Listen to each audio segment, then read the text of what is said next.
What's happening, guys? My name is Nicholas Renat, and in this video we're going to put our data analytics skills to the test and build our very own real-time TikTok analytics dashboard. That's right. So you're going to be able to get real-time data from TikTok using a special Python library that I managed to find, and you'll be able to visualize that using a Streamlit dashboard. And we're going to take this step by step as though we're actually undertaking a real-life client and developer relationship.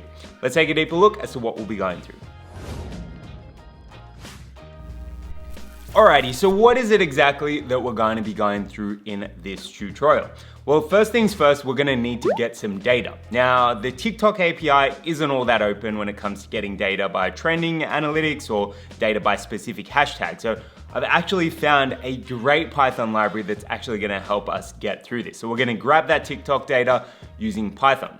Then we're going to need to do a bit of processing with it. So what you'll actually see is that when we get this data, it's not exactly in a format that makes it all that appealing to actually go and throw it into a data frame. So we're actually going to need to do a bit of pre-processing.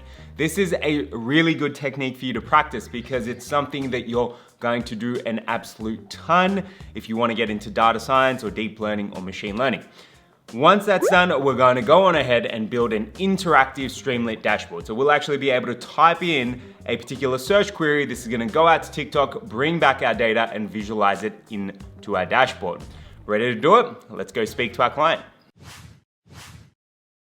Hey Matt, how you doing? I heard you were looking for some insights.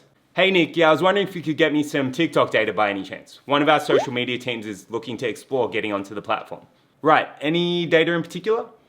Just anything that's popular at the moment. Maybe see if you can get it by a hashtag as well. Got it. I'll see what the team can do.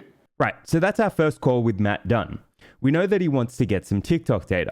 In order to do this, we can use Python, and specifically, we can use the TikTok API to be able to scrape data down from TikTok. What we'll try to do is export this to JSON so that his team's got some initial data to work with. Let's get to it. Alrighty guys, so you heard Matt. The first thing that he wants is some TikTok data to help out his social media team. Now, Matt didn't necessarily specify what format it should be in or what date ranges or what features he wants in this data set. So we're just going to focus on this main requirement. Get some data in there, ensure that we've got some TikToks, ensure that we've got some hashtags. Now, this is a very agile way of development. Take some requirements, build some stuff, iterate quickly, and show value.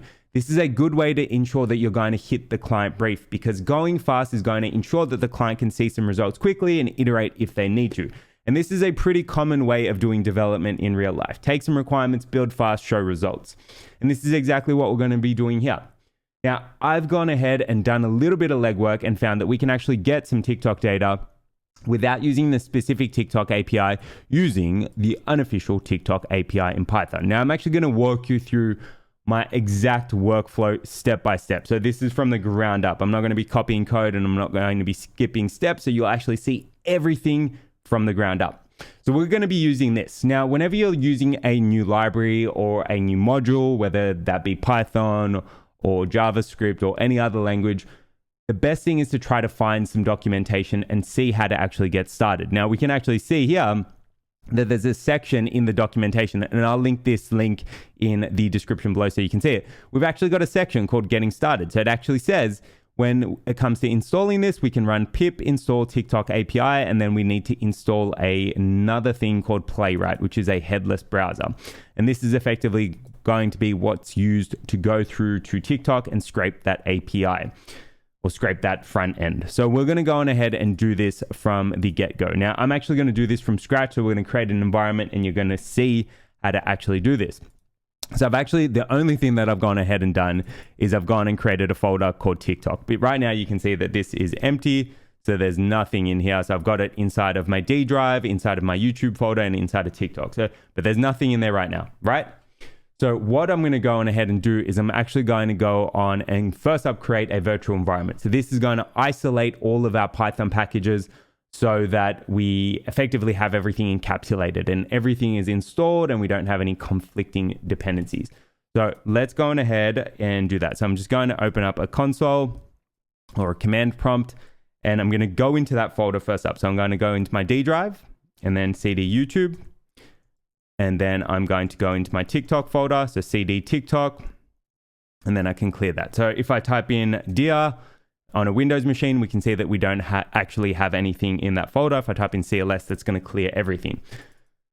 Now, remember what I said, the first thing that we want to do is actually create a virtual environment. So this is relatively easy to do. We can type Python -m venv and then the name of the environment. Now I'm going to call it TikTok Analytics.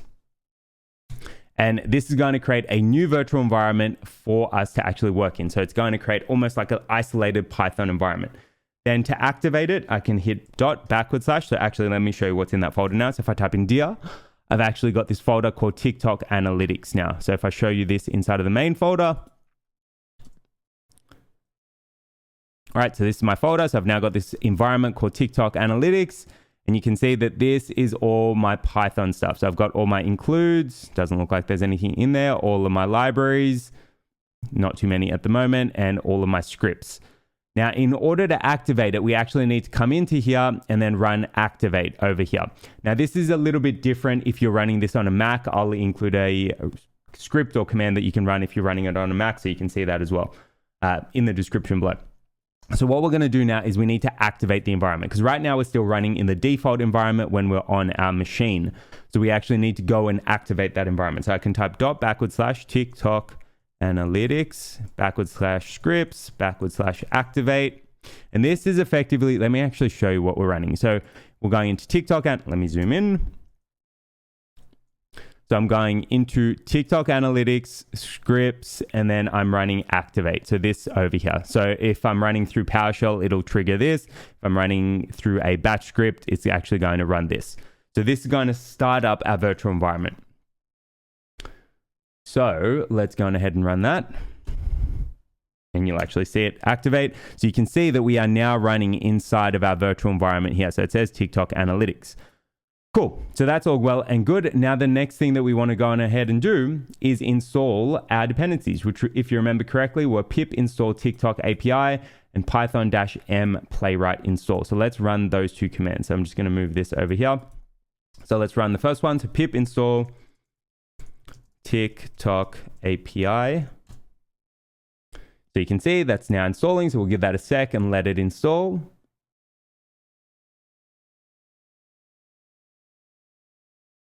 Okay, so that looks like it's installed correctly. So I'm getting this warning here saying you're using version pip or pip version 19.0.3. However, 21.3.1 is available. I'll show you how to fix that in a second, but let's actually scroll on back and see what we ran there. So the first command that I've written was pip install TikTok API, which is exactly this over here. So pip install TikTok API, pip install TikTok API.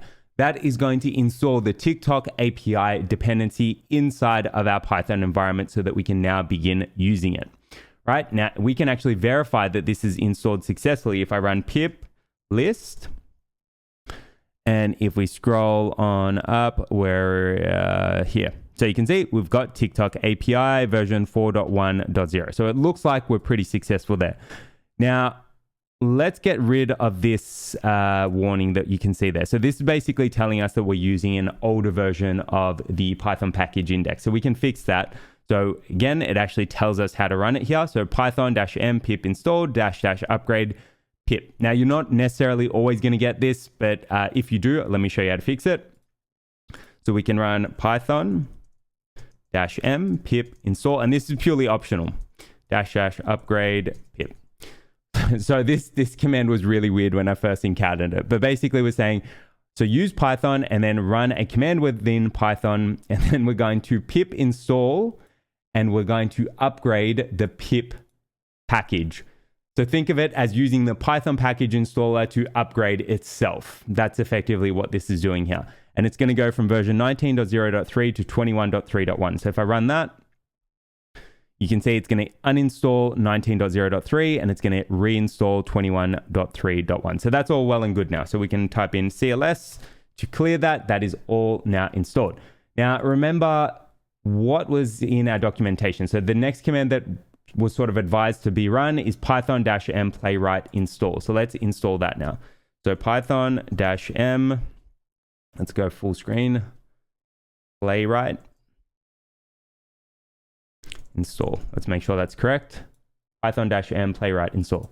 python-m playwright install. So we're running the exact command that's specified in the documentation. So if I run that now, fingers crossed that works. That looks like it's run successfully. So if I type in pip list, I think I actually saw it there already. But yeah, so we've got playwright installed as well now. Cool. Those are our two dependencies now installed, and we've also upgraded pip. So you can see that's 21.3.1.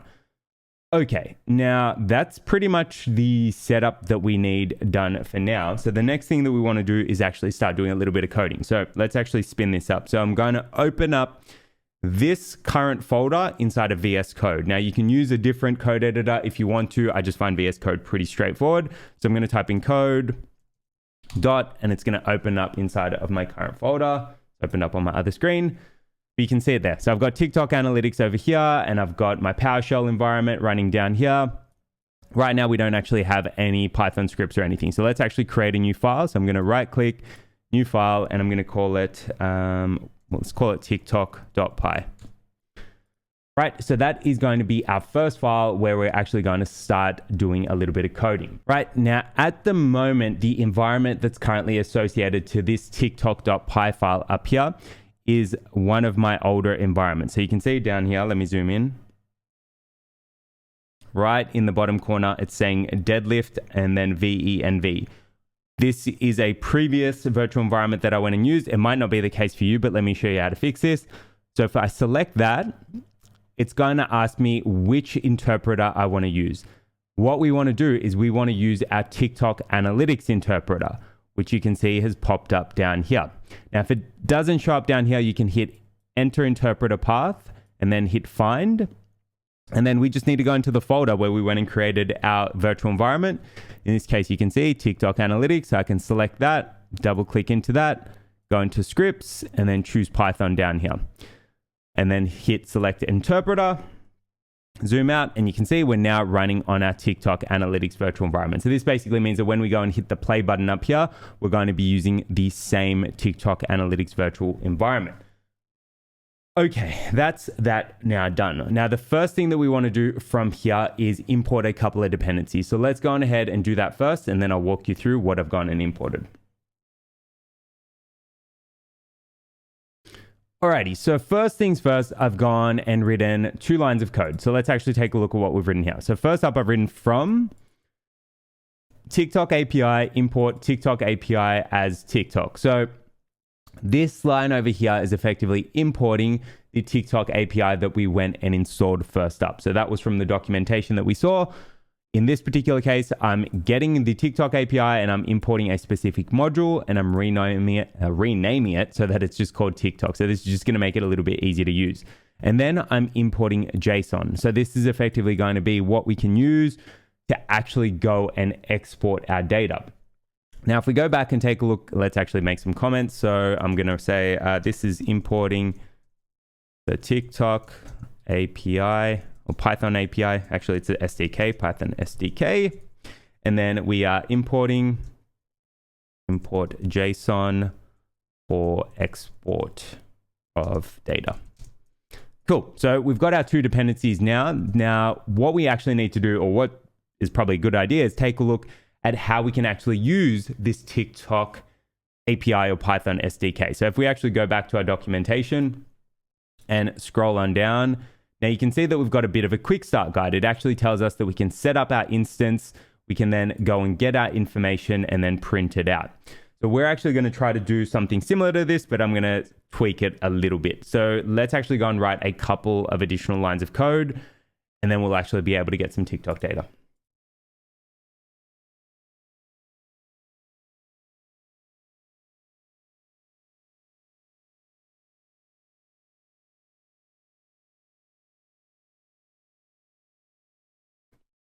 Okay, so those are our first 2 lines of code now done. Now this first line of code is actually blank, so this is actually incomplete at the moment. So let me write incomplete, because we need to get some information from the TikTok site to be able to go and scrape this. Then the next line of code is complete, and let me explain what this does. So I've written API equals TikTok dot get instance, and then we're passing through 2 keyword arguments. So the first one is custom underscore verify FP, and we're setting that equal to this value over here. Now, what is actually going to happen is we actually need to go to the TikTok website and grab some cookie data to be able to go and connect to the TikTok page and effectively scrape it. That is what this TikTok SDK is actually doing. It's actually doing almost like a real-time scraper. Now, what actually happens is on the production version of TikTok, you can actually get sort of rate limited or get hit with captures. So we can actually use test endpoints to get around this. Hence why we're using this argument over here. So I've written use underscore test underscore endpoints equals to true. Now, let me show you where to actually get the value for verify FP. And this may change in the future. As of right now, this is effectively how you can go and do it. If the code does change, I'll update it inside of GitHub at the end. Okay, so what we actually need to do is go on over to TikTok. So if you go to tiktok.com, whatever, let me get rid of this. So just go to tiktok.com and pause whatever random TikToks are playing. If you go and hit the little, what do you call it? The lock button, and then hit cookies, and then go to I can't move this over. There we go. Go to www.tiktok.com. So the ones that you can see down here. If you expand this and go to cookies, and then scroll on down, you can see that there's this cookie down here called S_V_web_ID. If you select that, you're actually going to get a value under here which says content. So if I copy that value, that is the value that we need to pass through to verify FP. So let me show you how to get that again. Let me zoom out. So if you go to the lock, go to cookies, www.tiktok.com, expand that. I can't expand this anymore. Sorry, guys. And then hit cookies. And then if you scroll on down, you're going to get all of these cookies under here. Now, this may change in the future. As of right now, that's what it is. But under cookies, you're going to get S_V_web_ID. If you select that and grab this value here and copy that and go back into our TikTok code, what we need to do is just paste that there. So this is the value coming from that cookie. And that is going to be what allows us to effectively connect and get this information. Cool. So that is now complete. So we can get rid of that. All right. So let's take a look at what we've done so far. So far we've gone and imported a couple of dependencies. So from TikTok API, import TikTok API as TikTok. Then we've imported JSON. So we're going to use this in a sec. Then we've gone and got that cookie data. Remember, we went to the lock to get that. And then we've gone and set up our instance. So we've gone and written API equals TikTok.get_instance. And then we've gone and passed through this value over here. And so we've set custom_verify FP equal to this variable, right? And that's what we got from the site. And then we're going to pass through use_test_endpoints equal to true to be able to ensure that we hit the non-production endpoint so we can actually do this multiple times. Now what we can actually go on ahead and do is actually test this out and get some information. So let's try this.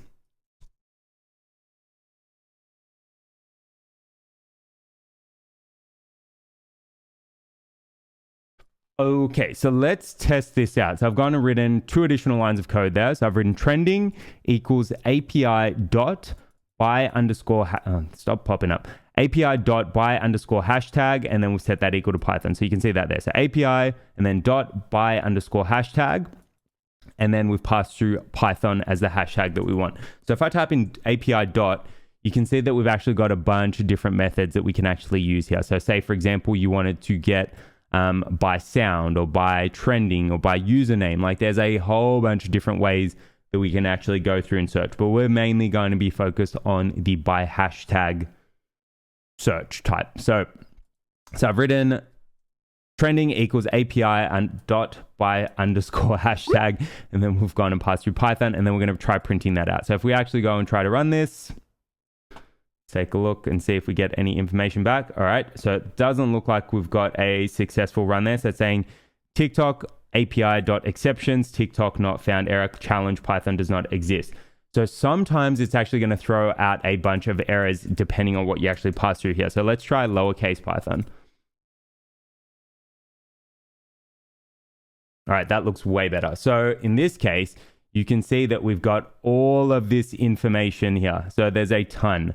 So sometimes you might need to try a different hashtag. You might need to try a different line or different, mainly hashtag to be able to get this information in. Sometimes you might get rate limited as well. But in this case, it looks like we've got a successful dump. So we've got all of this info over here, which is a ton, right? But I don't know if our client's really going to like us just giving them this, right? This is not all that great, or at least I wouldn't be satisfied as somebody taking up the skills of a data scientist or a developer. Let's try another one. So if we type in .ai or AI and run it again,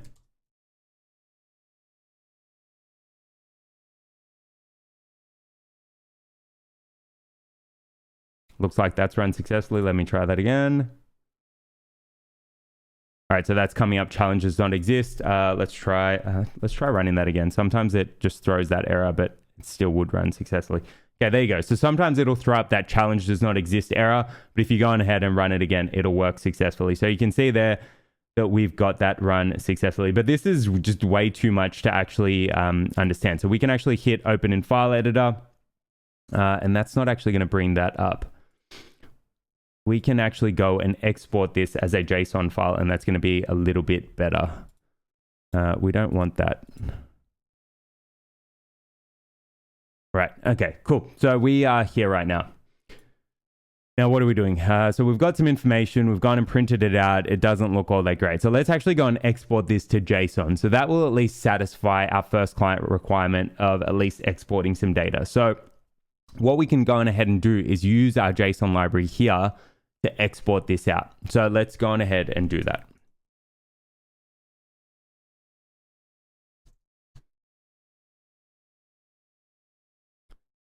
Let's double check how we can use JSON.dumps again. I always forget whether or not it's dump or dumps. What are we doing? No, it's JSON dump.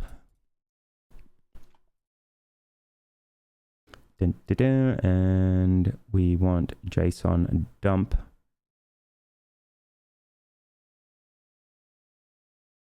Yep, cool. All right, so let me go back. So the way that we're going to do this is we're going to pass through trending. Now, I'm not necessarily sure whether or not this is actually in a JSON friendly format at the moment. So let's test this out and see if it works. So the line that I've written is with open. And this is going to give us a temporary file that we can actually work with. So with open export.json, and then we're specifying that we want to write. So we're passing through the write flag as F. And then we're going to write json.dump, and then we're going to pass through trending. So this thing over here. So this was the object or the results that we're actually getting back from the TikTok API. So what we're going to be doing is we're going to use json.dump. We're going to dump out this trending variable, and we're going to pass it through as F, which means that it effectively should export to a file called export.json. So let's actually run this now and see if that runs successfully. AI does not exist. So this error over here is just because sometimes it's going to throw errors whenever we're going and trying to run this search. If we run it again. Okay, so that looks like it's run successfully. So let's actually take a look. So it looks like we've got some JSON. So what we can actually do is, let's close this for now, is right click and hit format document. And this is going to format our data a little bit better so we can actually see it. But this is obviously huge, right? So let's scroll on up. It's what, like 8,000 lines? Holy crap. So that's a ton of data. How do we get to the top? Okay, I'm just hitting page up. All right, so there is a ton of information here. So if we actually take a look, we've got an ID, we've got a description. So what do you mean, Iron Man, Marvel? And it looks like we've got a hashtag AI. So remember, our client requirement was we need to be able to get hashtags out. So we've got hashtags. We've got TikTok data. So we've got our video information. It looks like this is nested at the moment. So you can see that there. So we've got author, music, challenges, stats, duet info, text extra. We've got author stats, which is great. This is probably going to be super useful later on. We've got stickers. And then this is our next video. So these are the main keys that you can see there.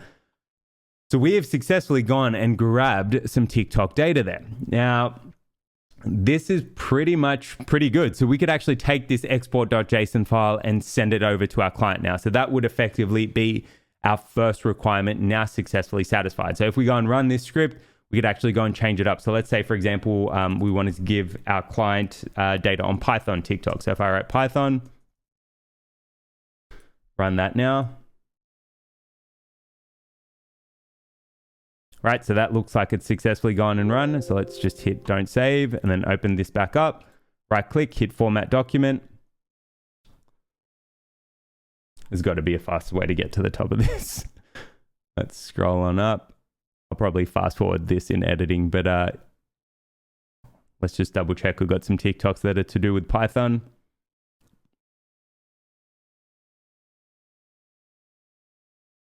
Okay, so let's see.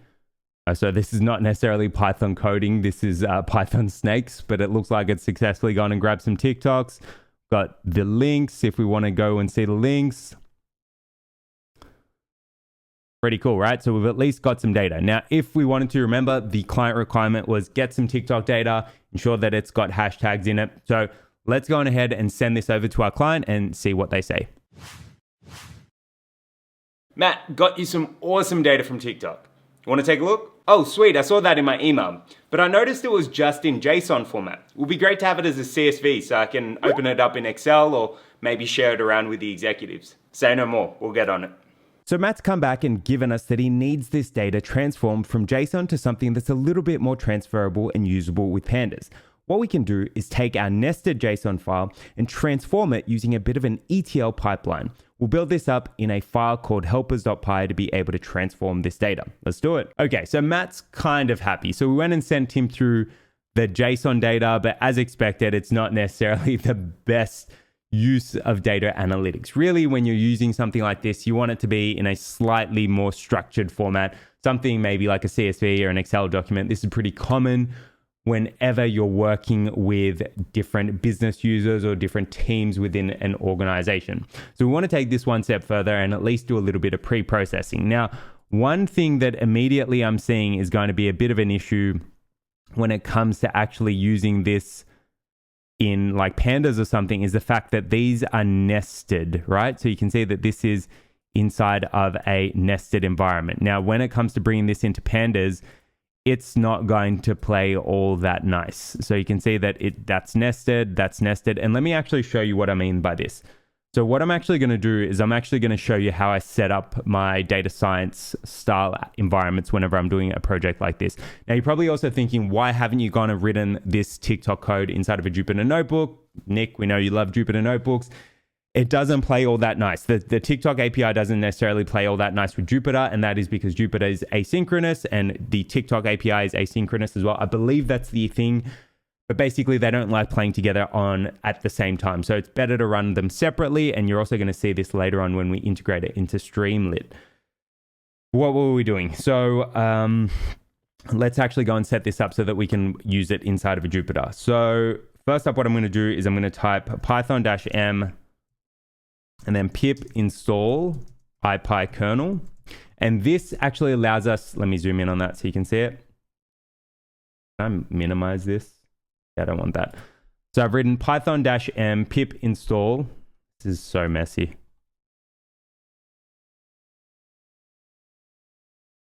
Python-m pip install ipykernel. How do we close it? There we go. Python-m pip install ipykernel. So this is actually going to allow you to install this virtual environment into Jupyter. It's going to make your life a bunch easier, right? So let's go on ahead and install this, and I'm going to show you how to do the install. Purely optional as well, guys, but I want to take you through the actual process that I go through when building something like this. Cool, so that's now installed. If we type in pip list, let's make sure it's installed.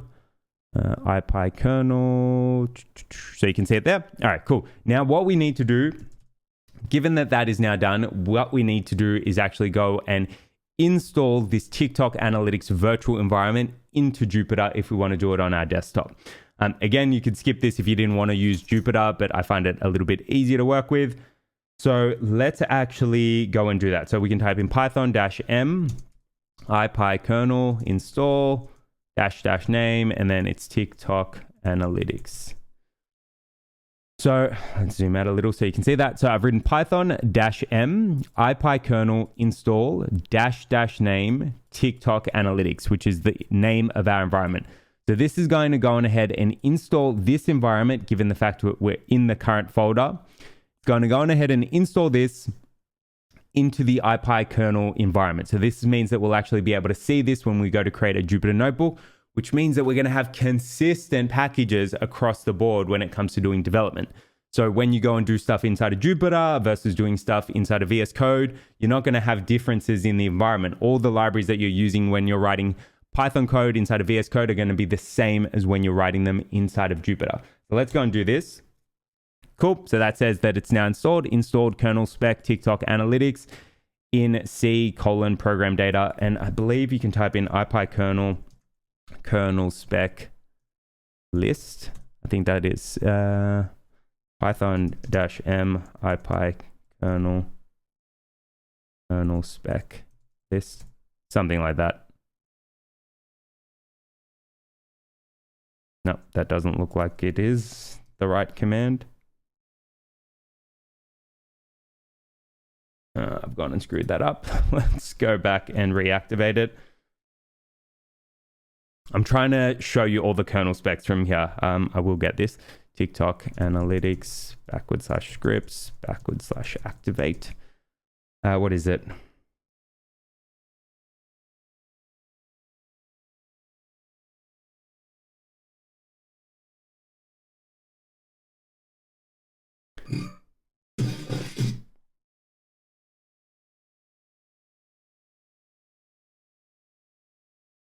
It's Jupyter kernel spec. So Jupyter.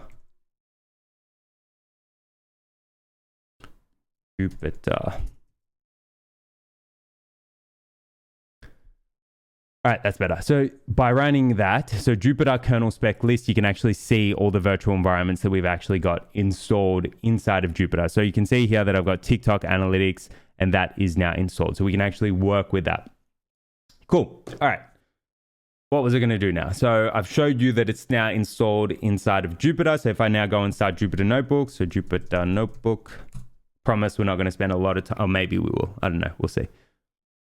All right, so we've got our, let me zoom in on that because that is way too tiny. So we've got our virtual environment, we've got export.json, which looks ridiculous, and we've got our TikTok.py script, or the initial versions of it. Now what we can do is, let's say, for example, we wanted to actually read in our export.json file into our TikTok or into a Jupyter notebook. So we can actually hit new, and then down here, you can see that we've got our TikTok analytics virtual environment. So we can actually select open, and this is actually going to be using the same environment as our Python code. Now, what I'm going to do is I'm going to rename this. So if I hit untitled, let's rename it data frame test. Actually, let's call it TikTok analytics test. If all you wanted to do is bring this data into a Pandas data frame, so we can type in import pandas as PD. Do we have that installed? Okay. So what we now need to do is install Pandas. So if you haven't heard of Pandas before, Pandas is a great library when it comes to working with tabular data. So think Excel spreadsheets, JSON, CSVs. There's probably a bunch of others that I'm forgetting, but it works really, really well. It's almost like Excel, but for Python really, but not necessarily GUI based. It's all Python based. So what we now need to do is install Pandas. So let's do that. So we can type in !pip install Pandas, and this is going to install it inside of our environment. We'll give it a sec. Cool. So that's now installed. So if we now go and run pip list, you can see that we've got Playwright and all of those environments that we or all of the packages that we previously installed, but we also have Pandas. Cool. All right, so let's go and import Pandas. So we can type in import Pandas as PD. And then what we can do is we can try, the reason that I'm doing this is I want to show you what that JSON file looks like as a data frame in its raw format. So if I type in df equals pd.dataframe, so this is the command to actually bring in it or create a data frame from actually, is it from pd.dataframe? Let's see, no, it needs to be pd.read JSON. All right, to actually read it in, it's pd.read.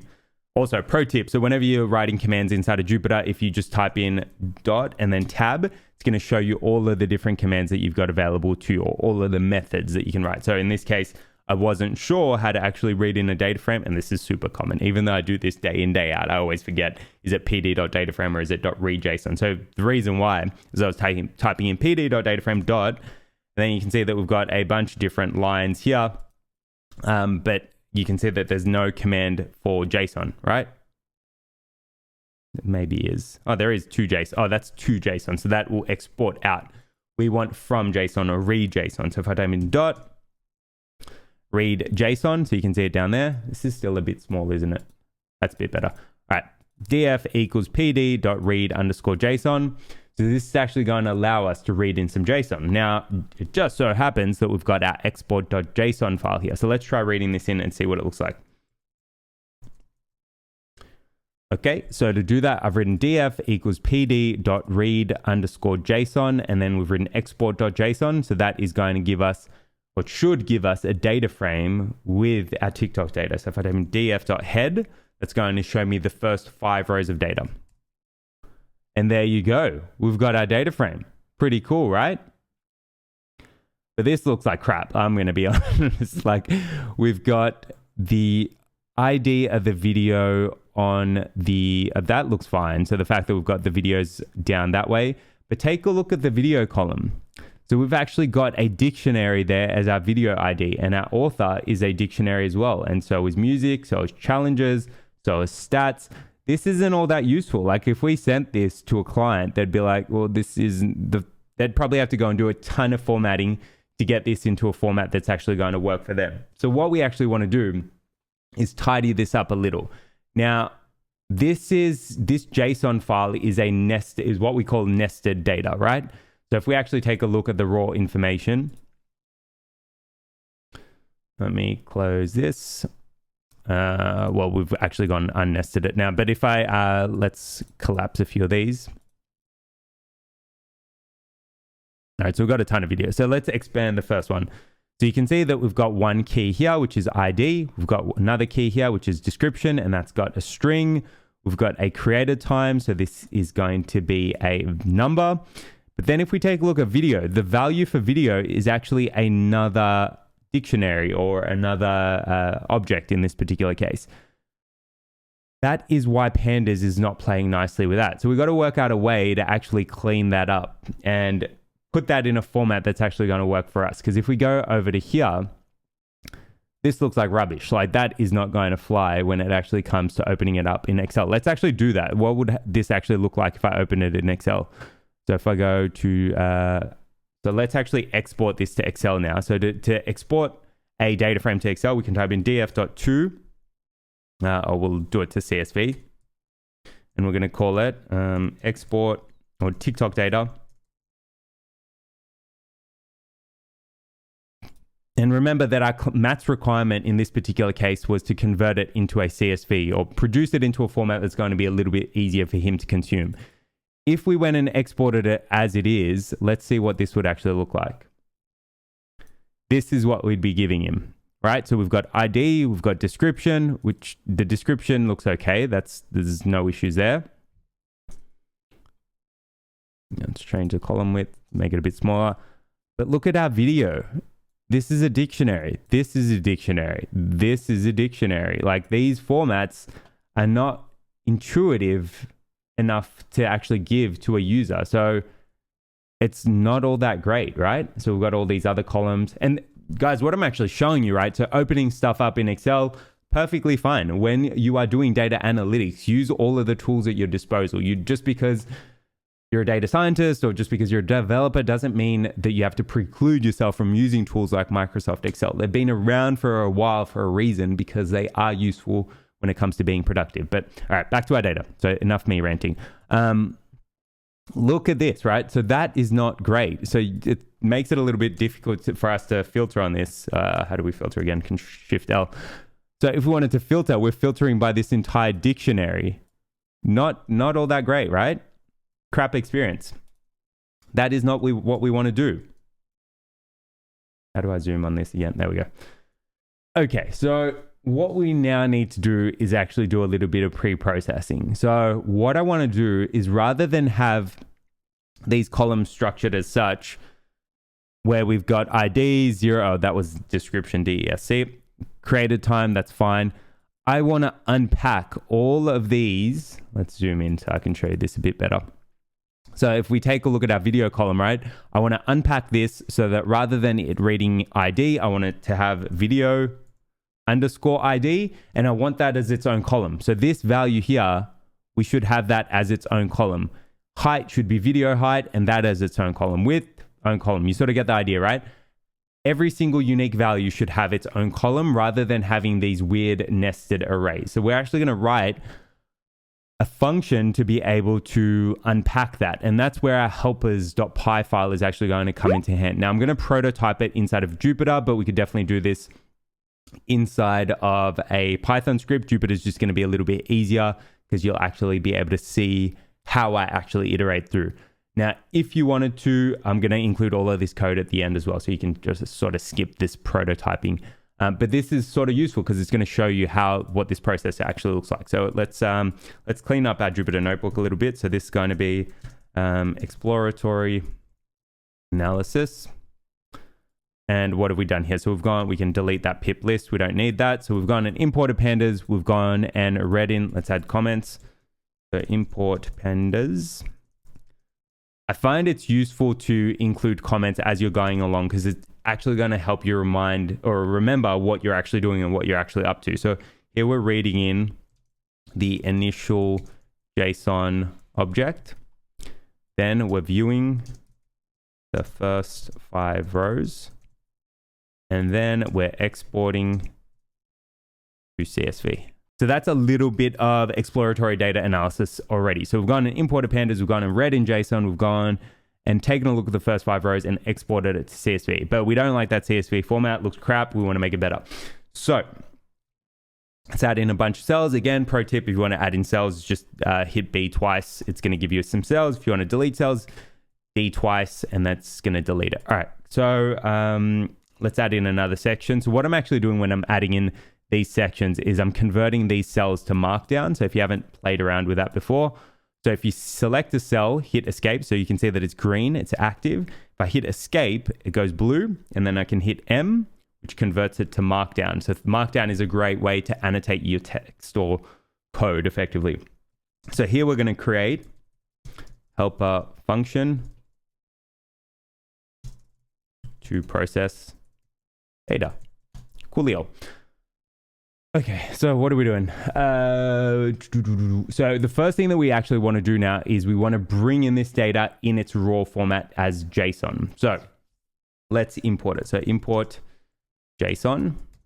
So that is going to be our JSON helper to load export.json. And we can actually go and load it up. So I'm going to write with open export.json, and then I'm going to pass through the read flag as f. It's going to call it data equals json.load f. All right, I think that's our data loaded. All right, yeah, that looks good. So let's take a look at what we wrote there. So load up data.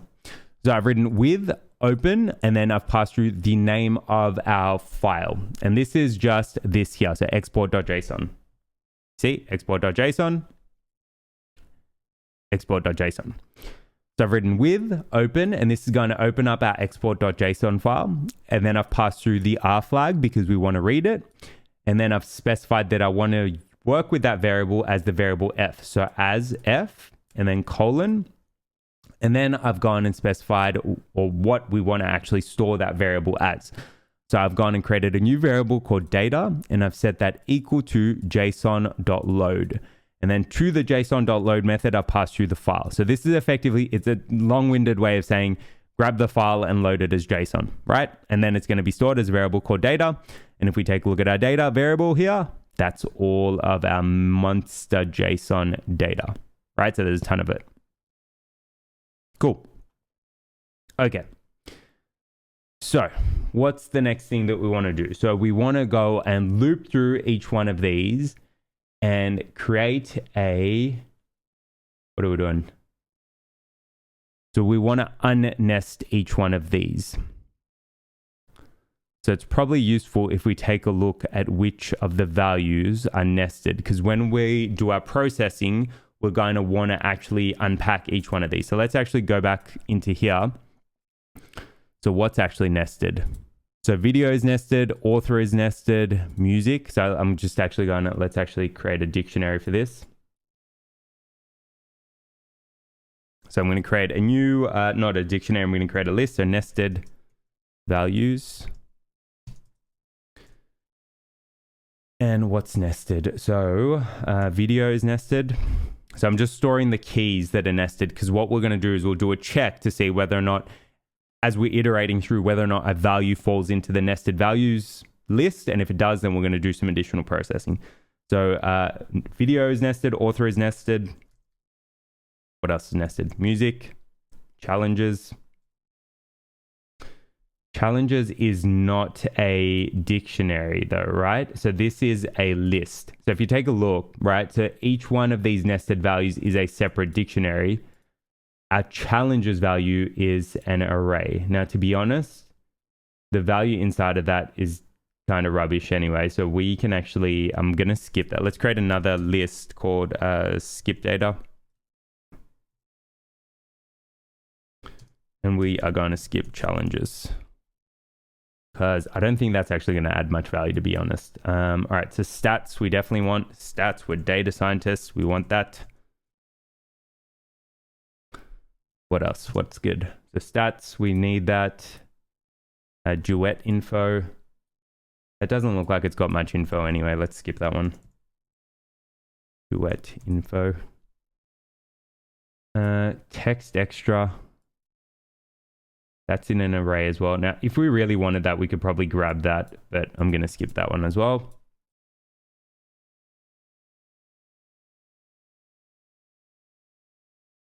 Actually, wait, we need to put that in a skip list.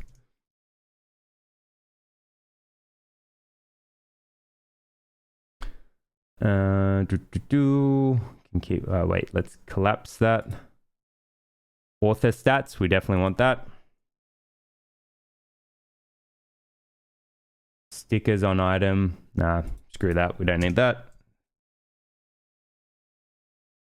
And remember, this is the first iteration, right? So if we wanted to go back through and add in more data, that looks like we're done. If we wanted to go back through and add more data, we definitely could. If we wanted to go and do some additional pre-processing, we could, to unpack, like, what is it? The challenges thing, or the text extra thing. We could definitely go on ahead and do that. This is purely just the first iteration. So let's make sure that we've got everything that we need there. So ID is fine, description is fine, created time is fine, video is fine. So we've got video added there, we've got author, we've got music, we've got stats, challenges, we've gone and put in our skip values, fine, duet info, we've skipped that, text extra, we've skipped that, author stats, we've got that in our main, I'm going to show you this in a sec. Stickers on item, we're going to skip that, and then the rest are flat. Okay. Cool. So we've gone and created two new lists, and these lists represent the values that we're going to need to do some additional processing on. So nested values is going to, we're going to need to unpack each one of those. Skip values, we are going to need to just skip those values. So we're going to actually iterate through each one of the values inside of this data object, and we're going to process them now. So let's actually take a look at what we need to do. So we'll first up create a flattened dictionary. We're going to call it flattened data. And then we want to actually loop through every single value inside of that dictionary. So let's actually go and get this done.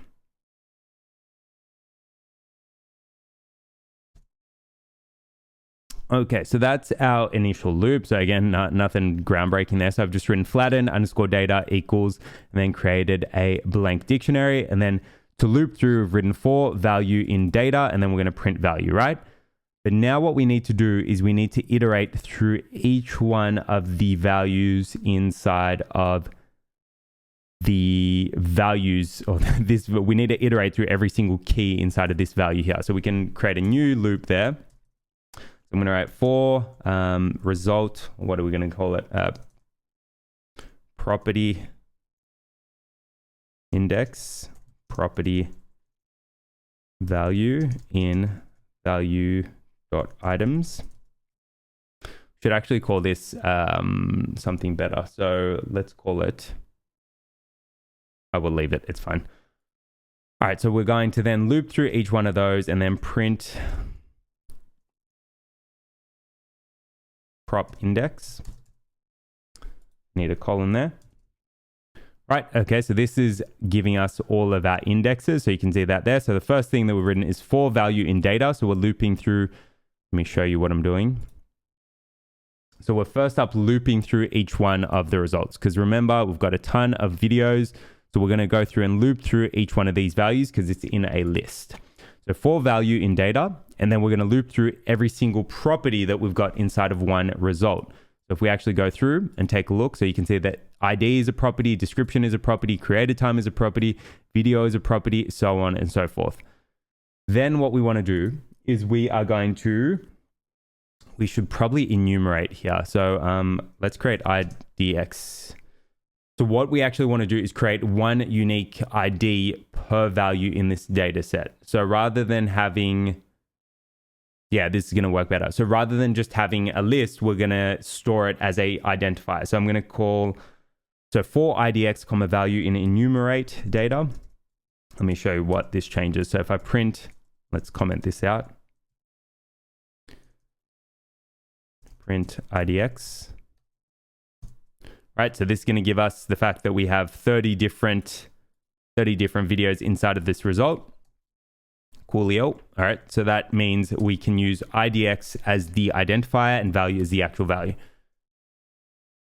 Okay, so what are we doing? So we are then going to create a new record inside of our flattened data dictionary. So if I type in flattened data, IDX, and we're going to set that equal to a blank key. Right, so this is the initial phase.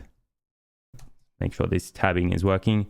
So if I comment that out, if I type in flattened data, right, so we've now got a dictionary, we've got a unique ID, so this is going to be per video, and then we've got another dictionary, which is effectively going to hold each set of data there. So then what we want to do is we want to, first up, we're going to check whether or not our data falls into one of these. Are we? We should probably include this in here and then just check whether or not it falls into nested values. And then if, yeah, let's actually do that. For that. So this is effectively going to represent all of our nested values.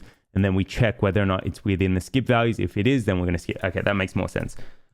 Okay, so we are then going to, first up, what we can do is one of the easiest things is we can just add in all of the flat data, right? So anything that's not nested, we can just go on it straight ahead and just add that back to our flattened data array, because this is just going to make it easier when we actually add it into our CSV. So let's go on ahead and just add the flattened ones already. So we can go if, let's check whether or not it's in nested values. If it's not in nested values, then we can go on ahead and add it. So if prop index, because remember this is our property, right? So if prop index in nested values, have we run this? No, we haven't. All right, nested values. Then we're just going to pass for now, elif. Actually, it's just else, right? Else, we are then going to add it to our flattened data dictionary. So flattened data, IDX, and then we are going to say prop ID, prop IDX. Yes, because that's the key. Okay. Equals prop value. All right, that looks like it's worked. So if we take a look at flattened data, okay, so that's looking good so far. So what we've got now is a dictionary. We've got a dictionary and each one of those values. So let's take a look at value 0. We've got all of our flattened values now attached to that flattened data dictionary. So we've got ID, we've got description, we've got create time, original item, official item, secret for friend, blah, blah, blah, all of that other stuff. So that's looking better. We've got our hashtags there as well. Okay, but now what we need to do is do an additional bit of pre-processing when it gets to here. So if it's in nested values, we want to check whether or not it's in skip values. So if prop IDX in skip values, then we're going to do nothing. Elif, actually, then we'll say else. Then we want to flatten it. So we then need to loop through every single, I know this is pretty complicated, guys, but this is what data pre-processing is like. So let's actually give some comments because I think this is getting way too hardcore. All right, so create blank dictionary. We're then going to loop through each video.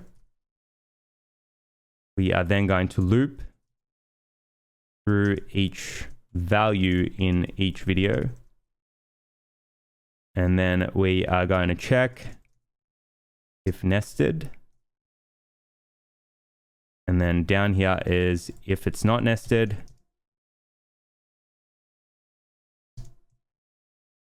add it back to the flattened dictionary.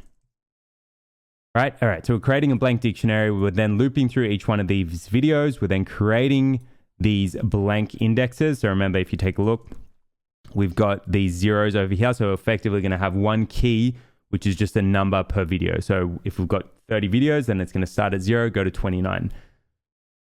Then we are looping through each value or each property in each video. Let's actually change that, each property in each video. And then we over here, so what we're going to have, so prop IDX is actually going to be the property name. Prop value is actually going to be the value attached to it. So let me explain this.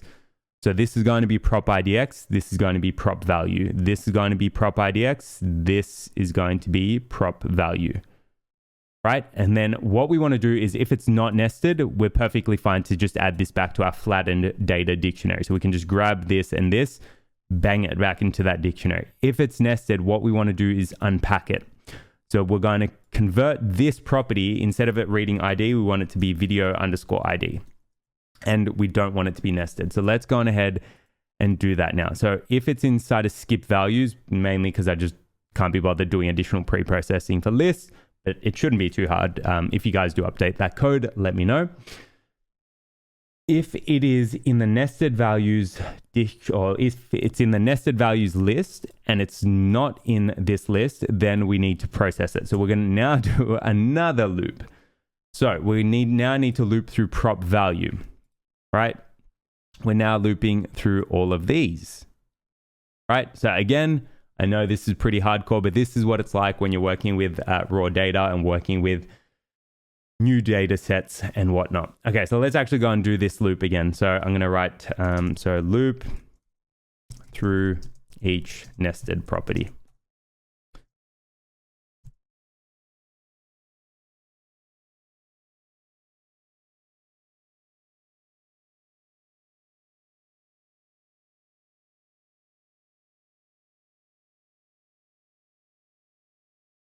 Okay, I think that's okay. So what I've gone and written is for nested index, which is just going to be the key. So say, for example, looking at video, this is going to be the nested index. This is going to be the nested value. For nested index, comma, nested underscore value in prop underscore value dot items. So this is effectively going to be this bad boy, right? So everything under video, for example. So from here, let me show you exactly. Where does it go to? Here. Wow. Okay, hold on. So this has got some weird. We might need a drop share cover. Anyway, that's fine. We'll just throw that in. We could always drop it out in the data frame. So it's going to get all of that and loop through all of that. So I've written for nested underscore index, comma, nested underscore value in prop underscore value dot items, colon, flattened underscore data. And then what we're doing is we're grabbing this ID here, right? So say, for example, we're processing TikTok 0. Then we are going to go to TikTok 0, which is this. We are then going to create a new key. And that key is going to be a combination of the original index. So in this case, it's going to be video underscore ID. For, let's take a look at another nested one. For author, for example, it's going to be author underscore ID, author underscore unique ID, author underscore nickname, author underscore avatar thumb, and so on. And that is effectively what this is doing here. So prop underscore IDX plus, so this is just some string formatting, plus underscore plus nested IDX equals nested value. I think that's right. Okay, so we've written a bunch of code there with a bunch of loops. Probably not the most Pythonic thing in the world. Let's run this, see if it works, and then I'm going to walk you through it all again. So if I run this, that looks okay. No errors. So you can see there that we've got our ID, we've got video underscore ID. You can see it's no longer screwy. All right, so we've got rid of the majority of our nested. I can see that there's still this here, but I can't be bothered fixing that up. If you wanted to, you definitely could. But in this particular case, this is looking way better than what we had before. So now if we tried to make a data frame out of flattened data, so I could type in pd dot, actually, so this is a dictionary now, right? So it's no longer JSON. So if I type in, let's check our type. All right, so this is now a dictionary. So to make a data frame out of this, let's create a new section, test out output. What are we doing? We're creating a data frame. So df underscore test equals pd dot data frame dot from. So we've actually got a from dict method when it comes to actually creating this data frame. So if I type in dot from dict, and we are going to pass through flattened data to that. No errors. It's always good. Oh my gosh, that is looking way better. All right, there's one thing that I see that we're going to need to fix, but that's fine. All right, so what we've gone and written there is df underscore test equals pd dot data frame. So this is in camel case dot from underscore dict. And then to that, we've passed through flattened data, which is a blank dictionary that we originally had up here. And you can see that we've got all of our values. But if you look closely, you can see that we now have all of our values as, or all of our features as rows and our videos as columns. Now, we can fix this pretty easily. We just need to type in orient equals index, and this will flip it. There you go, problem solved. So we've now got all of our video IDs, so ID, description, and scroll on, looking way better. Now you can see here that we've got a little ellipsis, so this is just cutting it off. Let's actually export this to CSV just to make sure that this is looking good, and then I'm going to walk you through the code. So if I type in df underscore test dot to CSV, and then we can say cleaned or analytics dot CSV. We go and open this up now. YouTube, and then we go to TikTok API analytics. Wait, nope, wrong one. TikTok. And we called it, I think we called it analytics, right? Analytics. So we've got analytics over here, a bit small. But you can see there. So we've got analytics. If I go and open that up, boom. That's looking way better. So I can still see that we've got this video share thing here, but that's fine. We can delete that when we send it through to Matt. All right, so we've got our ID, we've got our description, create time video ID, looking way better, right? So we don't have all this nested crap that we were working with before. We've got a ton of columns that we can actually begin to work with now. Look at that, sick. Okay, so that is our data now pre-processed. So you can actually take a look at all the descriptions. We're looking good, guys. So that is phase 2, I think, now done. Now, what we should do is let me actually walk you through that code that we did to pre-process. So, okay, so the first thing that we did is we went and set up these 2 dictionaries over here. So we set up one for nested values and one for skip values. And the nested values list just represents every single value inside of our dictionary, or every single first level value that is nested. So that means it is not a base data type. So it's not a string, or it's not an integer, it's not a float. It's going to be another object, like for example, it could be an array, could be also be a dictionary, so on and so forth. And then we've gone and specified the skip value. So these are values that we just don't want to process at the moment. We might actually come back and process those later on. But now we're going to skip. So then what we've gone and done is written this property, or this bit of script over here. So We've written flatten underscore data. So this creates our blank dictionary. And then we're looping through each video. So for IDX comma value in enumerate data, this is going to loop through each video, and our IDX is going to be a number and our value is actually going to be every single individual video. Then I've written flatten underscore data IDX, and to that, so this is effectively creating a blank dictionary for every single index in our data set. Then we're going to loop through every property in each video. So for prop underscore index comma prop underscore value in value.items. So this is actually going to give us our different properties. So for example, our ID, our description, our video length, our video width, so on and so forth. We're then going to check whether or not the properties are nested. So whether or not our specific properties are a dictionary or a list. If they are, then what we're going to do is we're going to check whether or not it's in the skip values array, which is that over there. If so, then we're going to skip it. Else, we're going to go through and unpack it and create that new unique identifier so that it's unpacked and flattened now. If it's not nested, then we're just going to add it back to the flattened data dictionary. Cool. That was a lot to process. So I think rather than leaving this here, actually, though, we should probably create a helper script so that we can actually just run this on the fly. So what I'm going to do is we're going to create a new script inside of our folder. We don't want to save that. Let's just show.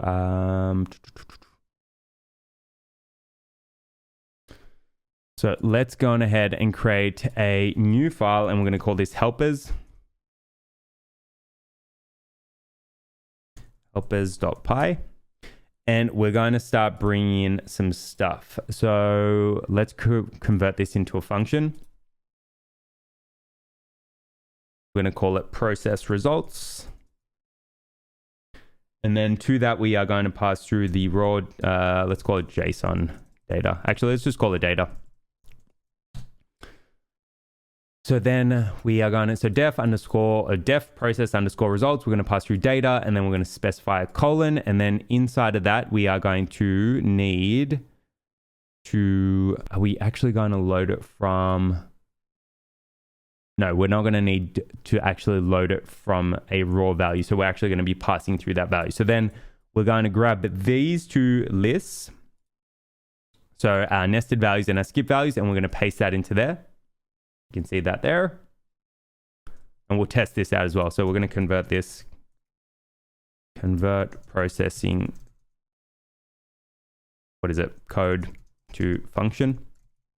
All right, so we've got our two dictionaries that define whether or not we can hide our Explorer.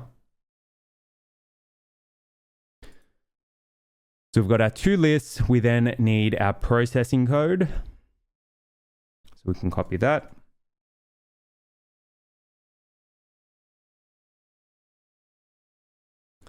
And then what are we going to do? We should just return flattened data.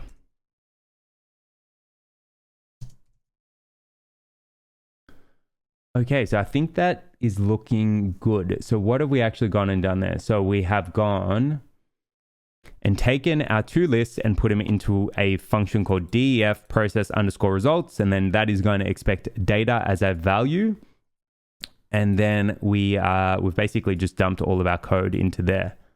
And then we're going to return flattened data at the end. So if we save that, let's actually import it into our Python or Jupyter notebook now. So let's actually test out our script. Actually, let's go and test it out inside of our Python code. So we now have trending over here, right?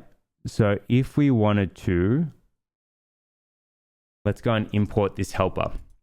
So we're going to import the process results function into our TikTok.py script. So let's add in another line of code. So import helper into TikTok code. Actually, that's a dumb comment.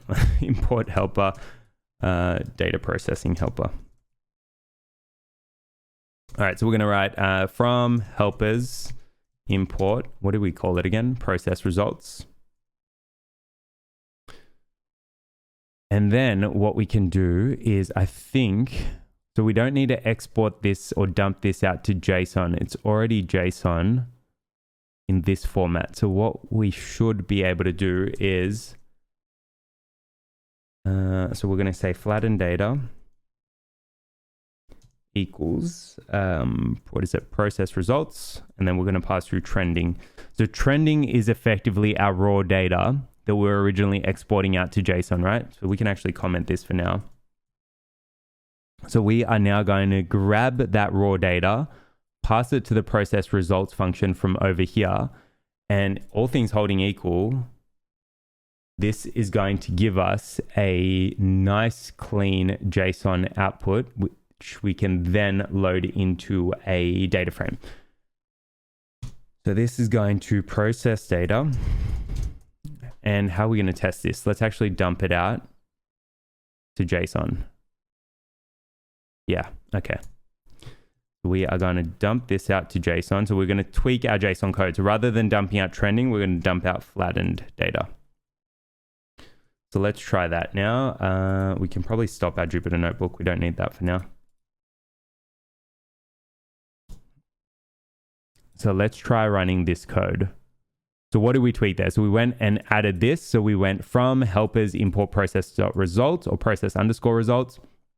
And that is just the code that we went and wrote inside of our Jupyter. All this code is going to be available on GitHub as well, guys, if you want to take a deeper look. But we've taken our process, well, we've created our process results function inside of helpers.py. We've then imported that into our TikTok.py function. And then we've gone and used it down here. So on line 15. So we're now passing through our trending value to our process_results function and storing that inside of a variable called flatten_data, which we're then exporting using json.dump. So if we try running this, all things holding equal, this should work. Let's see. Okay, so it doesn't look like we've got any errors there just yet. So if we go and take a look at our export file now, let's open up our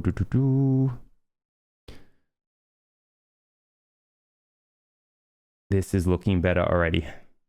Okay, that is looking good, guys. So that looks, so apart from this video share cover, which in this case I can't be bothered fixing, but you can see that we're now getting flattened dictionaries now exported from our TikTok.py script. So I think that is phase 2 now done. Now what we should probably do is set it up so that it exports it out to a CSV. So let's actually go on ahead and do that first up. So rather than just exporting out to JSON, we're going to tweak this a bit. So we are going to comment that out. So we don't need that anymore. We are now going to export to CSV. So first up, we need to convert it to a data frame. So right up here, we need to import pandas. So import pandas to create data frames. So I'm going to write import pandas as PD. And then down here, we're going to convert the pre-processed data.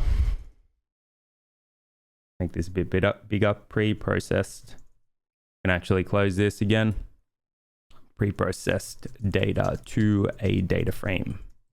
And we are going to call it df equals pd.dataframe.from dict. Yes, from dict. And then we're going to pass through the flattened data. And then remember, we need to pass through, or why is this is killing me? Orient equals index. I think that is good. So we've grabbed that. We're passing it through to our pandas.dataframe. All we now need to do is export it. So df.to_CSV to CSV, and we are going to call it exported. Actually, let's just call it TikTok data. And we're going to specify index equals false. Or actually, let's just export it for now. Okay, so what have we actually gone and added there? So we now went and added the pandas import. So import pandas as PD. And then we went and commented out our JSON export because we don't really need that anymore, right? Matt said he wasn't really happy with the JSON export, would rather a CSV or something of the like. Then convert. We went and created this or converted this flattened data dictionary into a data frame. So we've written df equals pd.dataframe.fromDict. And then we're passing through that pre-processed value from that to that function, specifying orient equals index, because remember, it flips it on that axis. So rather than having the videos across the top, we've got them by the columns. And then I've written df.toCSV and then tiktokdata.csv. Okay, so this should, assuming this works, this should satisfy Matt's requirement, right? Because remember, first iteration, we just got the TikTok data, exported it to JSON. He came back and said we wanted a CSV. So now we're going to give him a CSV. So this is still going to effectively give us, or it's gone and done our pre-processing, but now it's going to be a lot cleaner. So if we run it, cross our fingers, hope it works. All right, so it looks like challenge Python. Remember, sometimes we're going to get that error. That's fine. Run it again. Okay, so it doesn't look like we got any errors down there. Let's go and check out our data. What do we call it again? We called it TikTok data. TikTok data down here. Let's open that up. Boom. That is our Python data. Let's check. So we've got our Python hashtags all in there. We've got, I don't know, video ID, video height, video width. Let's try a different hashtag. So rather than doing Python, I don't know, what's something that's popular? I don't know, let's try ZRun. That's something I'm looking into. Actually, let's try crypto. Save and run. So all I need to do to change the hashtag is just change this API.by_hashtag, pass through a different hashtag. We've got that first error. That's fine. Just run it again. That looks like it's run successfully. Let's go and take a look at our data. So TikTok, and then what is it? Analytics? No, it was TikTok data. Right, there you go. We've got crypto. So you can see that there. So you can see we're now getting all the data on crypto TikToks. I don't know, people doing TikToks on crypto? I guess they are, because we can see them there. So you can see all of that information. That is good. We can now effectively go on ahead and shoot this off to Matt, and that is the second part of this now done. Oh, Nick, I forgot to mention, would you be able to take this data and maybe make it a little bit more interactive? What exactly did you mean by that? Like a filterable pandas table or something similar? Not quite. Any chance we could have a dashboard? Oh, okay, sure. What would you like to see on it? Would be great to see the tweets by views and maybe some analysis on popular authors. Could also just throw in a tabular view of the raw data, maybe at the bottom or something, so we can still take a look at the source. Done. Anything else? Yeah, actually, I had one suggestion. Is there any chance we could include maybe like an input box or something? So if we wanted to, we could actually search by a different hashtag, because you never know what it is exactly that our social media teams might want to target. No problems, we'll get on it. So in order to build our dashboard, we're going to be using a Python library called Streamlit. Streamlit makes it easy to create user interfaces and dashboards using Python. In order to build our Streamlit dashboard, we're going to create a new file called app.py, and within that, we're going to be importing Streamlit. What we'll then do is we're going to set up a search bar, which allows us to automatically update our search by hashtag to be able to get new TikTok data. We'll then load this data using Pandas, and finally, we'll visualize it using Plotly. Let's wrap this up. Alrighty, so we've now given Matt his CSV data he can now work with, but this is where I thought this was going to go. Matt now wants a dashboard, so we now need to start doing a little bit of some additional value added analytics. So how are we going to go about doing this? Well, in this particular case, I think one of the best and one of the easiest ways to actually go and build dashboards, that's our Jupyter notebook now dead. One of the easiest ways is to actually go and use Streamlit. So Streamlit allows you to quickly build, and this isn't sponsored in any way. I just think it actually makes stuff pretty easy to use. So Streamlit's great. Gradio's great if you want to try a different alternative. What's another good one? I've actually started playing around with Tkinter, but in this particular case, Matt wants a dashboard. He wants it to be a little bit interactive. And in this particular case, Streamlit is going to suit our circumstances for that very, very easily. So the first thing that we need to do is go on ahead and install Streamlit. Now, remember what I said, when it comes to installing stuff, just go on ahead and take a look at the documentation. So you can see here that it says, get started in under a minute. So this website is just streamlit.io. So to actually go and install it, we just need to run pip install Streamlit, and then we can actually go and kick things off. So let's go on ahead and do this. So I'm just going to clean this up. So we don't need export.json open, helpers.py. Let's actually take a look at where we are right now. So let me open up my Explorer. So inside of our folder, we now have let's clean it up a bit. So we've got analytics.csv. I think that was our existing CSV. We don't actually need that. We can delete that. Export.json. That was our raw JSON export. That was the first thing we gave to Matt. Just as a record, it's probably useful to keep that. This is actually the retweets one. So you can see that we've got the 0, right? We've then got a file called helpers, and this contains all of our helper codes. Remember, this is going to be what does all of it. Let me zoom out a bit. This is going to be what does all of our pre-processing, remember? And this is all the stuff that we wrote inside of our Jupyter notebook. We've got our Jupyter notebook that we originally went and wrote. Let me clear that a bit. So this was just all of our iteration to actually go and produce our helper code, which gives us our pre-processed data. We've got TikTok.py, which is still our main file that we've been working with. So this is going to be what pulls in our TikTok data, what exports it to a CSV. And then we've got TikTok.data.csv, which is what the last deliverable that we actually went and gave Matt, right? All right, cool. So what does Matt want now? Matt now wants his dashboard. And we decided that we're going to be using Streamlit. So first things first, we got to go and get Streamlit set up. So to do that, we can run pip install Streamlit. So let's go on ahead and do that. So I'm going to open up my terminal, and you can see that our environment is already activated, so we don't need to go and activate it. So let's go on ahead and install Streamlit. So let's bring this up so you can see it a bit better. So remember, pip install Streamlit.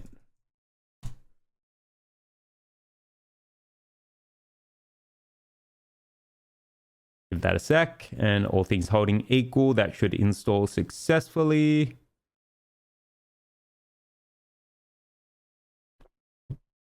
Okay, that's Streamlit now installed. So what we want to do, it's good practice to always just go and test stuff out. So rather than trying to commit to it, just make sure that it works initially. So let's actually create a new Python folder or new Python file, and we're going to call it app.py. So this is going to be our dashboard. Let's delete that because we don't want just a random file. So new file, app.py. And what are we going to do? So we are going to go on ahead and test out Streamlit now. So let's hide our Explorer. We don't need this. Okay. So in order to test out Streamlit, we can type import Streamlit as st. Comment as always. So import base Streamlit dependency. And remember, we've already got our raw data. I don't know why I closed the Explorer.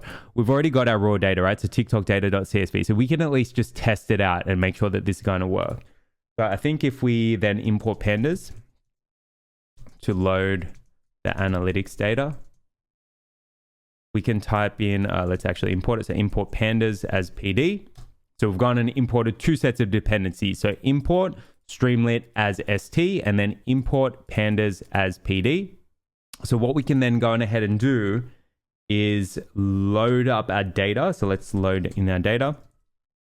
Load in existing data to test it out. df equals pd.read CSV.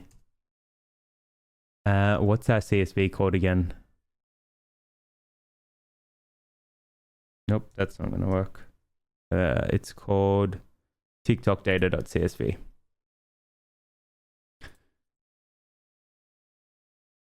Is it called TikTok data? Yeah, TikTok data. All right. TikTok.data.csv.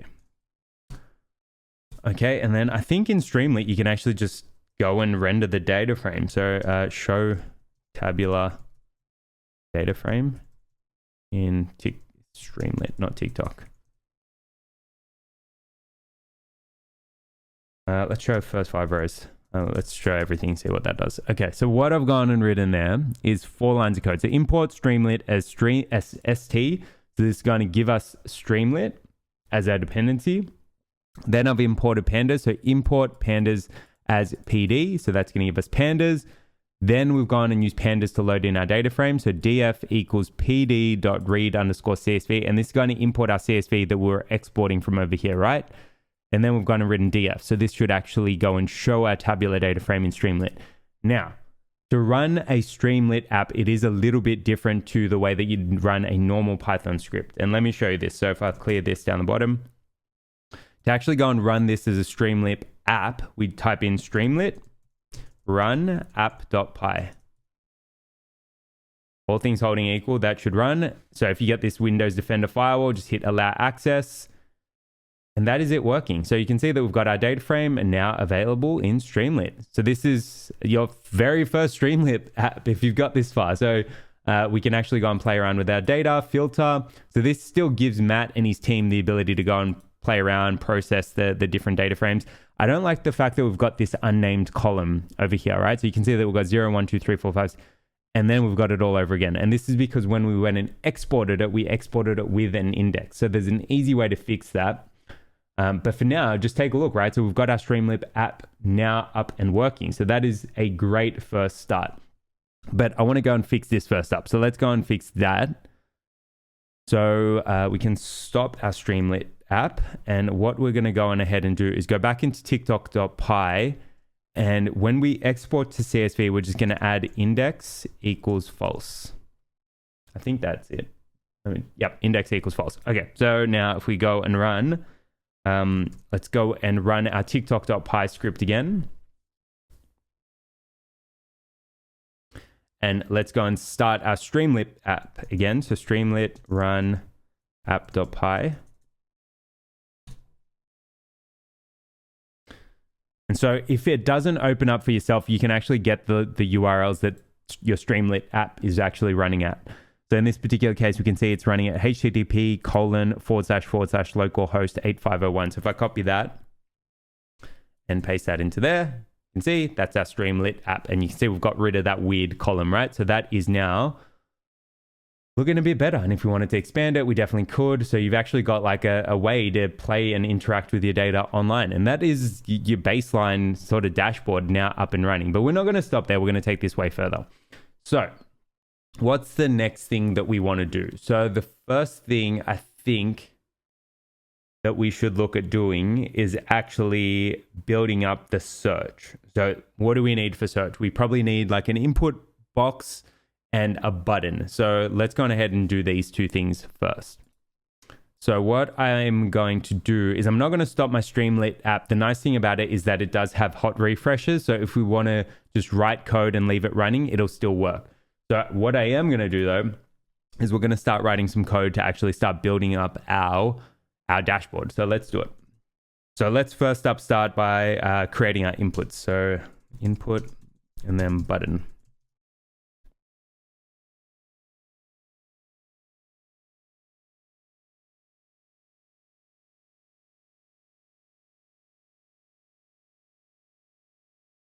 Okay, so those are the two next aspects of our app. So if I hit save, so I've gone and written two additional lines of code there. So I've written hashtag equals st.textInput. And so our text input is going to be the value that or one of the components that we can actually use to build this up. Let me actually give you some more info on this. So if you actually go to Streamlit and go to the docs, so if you go to docs.streamlit.io, if you actually take a look under API reference, there are a whole bunch of different elements that you can actually use. So say, for example, I wanted stuff about text elements. It actually tells you. So you can use Markdown, title. Let me show you. Markdown, title, header, subheader. In this particular case, we wanted some input. So what would input actually be under? It's probably under input widgets. So you can see that there. So we are using a text input. And this gives us all the information about how to actually go on ahead and use a text input. So you can see all of that there. Where was I going with this? All right, that's a bit of documentation. Okay, so we've gone and used the text input. So hashtag equals st.text_input. And then we're going to pass through the label, which in this particular case is search for a hashtag here. And then we're setting the value equal to a blank string. And that basically means that when we want to work with that input, we're going to have it inside of a variable called hashtag, right? And then we need a button, right? So we need a button to actually go and trigger how we actually go about and get new data. So I've gone and created a button. So I've used st.button, and then I've called that, our button is actually going to say get data. Now, in terms of how you actually work with these buttons, so how you actually do something with a trigger, what we actually do is we write if st.button, and then we can actually trigger something down here, right? So I could write run get data function here. But at the moment, we don't actually have a function to actually go and get some data. So we'll probably just leave it like that for now. But in this particular case, we're starting to build up our framework, right? So we've got a hashtag, which is going to be what we pass through. And then we've got the button that we're actually going to be using to actually go and get that data. So if we go back to our dashboard, which is running over here, and you can see here, so if you go up to the information bit, so in this particular case, it's zoomed in a little too much. Let's zoom out to 100%. So that's our dashboard. So if I go up to the little info tag, it says source file change. So we can actually hit rerun, and this is going to refresh our dashboard. So you can start to see now it's starting to take shape. So we've got our hashtag over here, and then we've got our button. So I can type in Python, hit get data. In this particular case, it's not actually doing anything. But if we hit get data, you can see it's running stuff up there, right? So AI, get data, you can see it's running. But in this particular case, we don't actually have anything over there. What we could actually do is we could actually add st.write hashtag.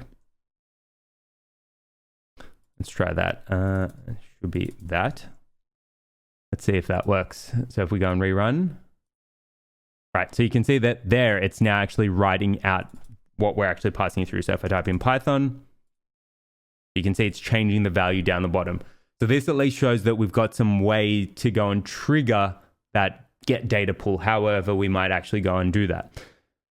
Okay, so that's all looking good at the moment. So we've got some data loaded, we've got our get data function, or we've got our input working, we've got a get data button working. Now, how are we actually going to go and handle getting this data? So at the moment, we've got our TikTok script, which is over here. So TikTok.py, which actually works pretty fine. But this isn't exactly a function at the moment. This is just a Python script that we've gone and thrown sort of together. How do we actually need to go and reshape this to be able to actually get it to work? Well, what we're going to do is we're actually going to convert this into a proper script all in and of itself. So rather than actually just leaving it sort of like this, I'm going to tidy it up a little bit. So let's actually go on ahead and do this. And the other thing that we're going to need as well is we're going to need to have some sort of way to actually pass through a hashtag to this TikTok.py script or this TikTok.py function. Now, before I get any experienced Python guys coming at me for the way I'm about to do this, just know that the TikTok API SDK doesn't necessarily like working with Streamlit. So I've had to jerry-rig this a bit, but it does work. So let's go on ahead and do this. So first up, what we're going to do is we're going to encapsulate all of this information here inside of a function. So let's do this. So we're going to call it get data. And this is going to expect a hashtag. All right, so I'm going to tab all of this in. Let me zoom out so you can see what I'm doing. That's a bit better. So I'm going to tab all of this in. So this is all of our code, right? And I think we can get rid of the JSON bit as well now because we don't need that. So we're now going to have a function called getData, which is going to take in a hashtag, and that is going to do something. So if I go and change this hashtag, so we're actually going to go into the line that says API by hashtag, and rather than leaving it as crypto, which was the last run that we had, we are going to change this to hashtag. And the reason that we're doing this is that so when we go and now call this script, we can actually pass in a hashtag from somewhere else. So this is going to give us the ability to go and maybe run this from the command line and actually pass through a hashtag from somewhere else. So that's the first thing. So we went and did that, and we also went and deleted the export to JSON script that we used originally for pre-processing. So that's basically our get data function now tidied up. Now, what else do we need to do from here? So, all right. So we actually need, let's actually test running this out. So if I just go and run get data, and I'm going to pass through Python. Actually, let's just double check what our data looks like at the moment. So if we go to D drive, YouTube, TikTok, so remember we've got this TikTok data set. What was the last one? So the last one that we ran is crypto. So if we go and test this out now, and we're going to run get data and we're going to pass through Python. So if we go and run, let's run this. Let's actually create a new terminal, run this. We need to stop this. So I'm going to run Python TikTok.py. Okay, it doesn't look like we got any errors. Looks like it went and wrote out. If we open this up again. All right, so let's bring in Python. Let's just do one more test just to make sure that's okay for now. Let's try AI. So remember, we've gone and taken all of our code and we've gone and encapsulated it into a function called getData. And now, rather than leaving it as Python, we're going to call it with AI. So if I go and run that script again, we just run this using Python TikTok.py. All right, so that's now running with AI. So you can see that there. See AI, so on and so forth. Cool. Okay, so that is now working. Now, we're not going to leave it like this because this doesn't really give us the ability to go and trigger this from the Streamlit. Actually, let me show you. It's not going to work. Let's go and take a look. So rather than leaving it like this, let's actually try to run this from app.py. I'm actually going to show you the errors that sort of pop up if you try to run this simultaneously, because undoubtedly, ideally, the right way to actually go and run this is to actually import get data in here inside of app.py. So we'd run from TikTok import get data. And then what we'd actually try to do is we'd run it under the button. So we'd run get data and then pass through a hashtag. So let's say, for example, actually a hashtag is going to come from up here. So if I pass through this, right, and save that. So if we go back to our Streamlit app and we're going to rerun. So if I run that, it might run fine the first time, but what you're actually going to notice is that it starts screwing up the second time. So that looks like it's run okay. No errors there. Let's, where's our other terminal? Just trying to find the terminal that's running Streamlit because it's, is that crashed? Okay, that's crashed. So let's go and restart this.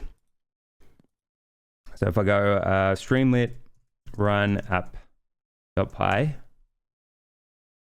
So this is what I actually found during iterating this and like sort of building this up the first time. So it would run fine the first couple of times, but then might throw a bunch of errors. So if we go and let's try it out. So Python.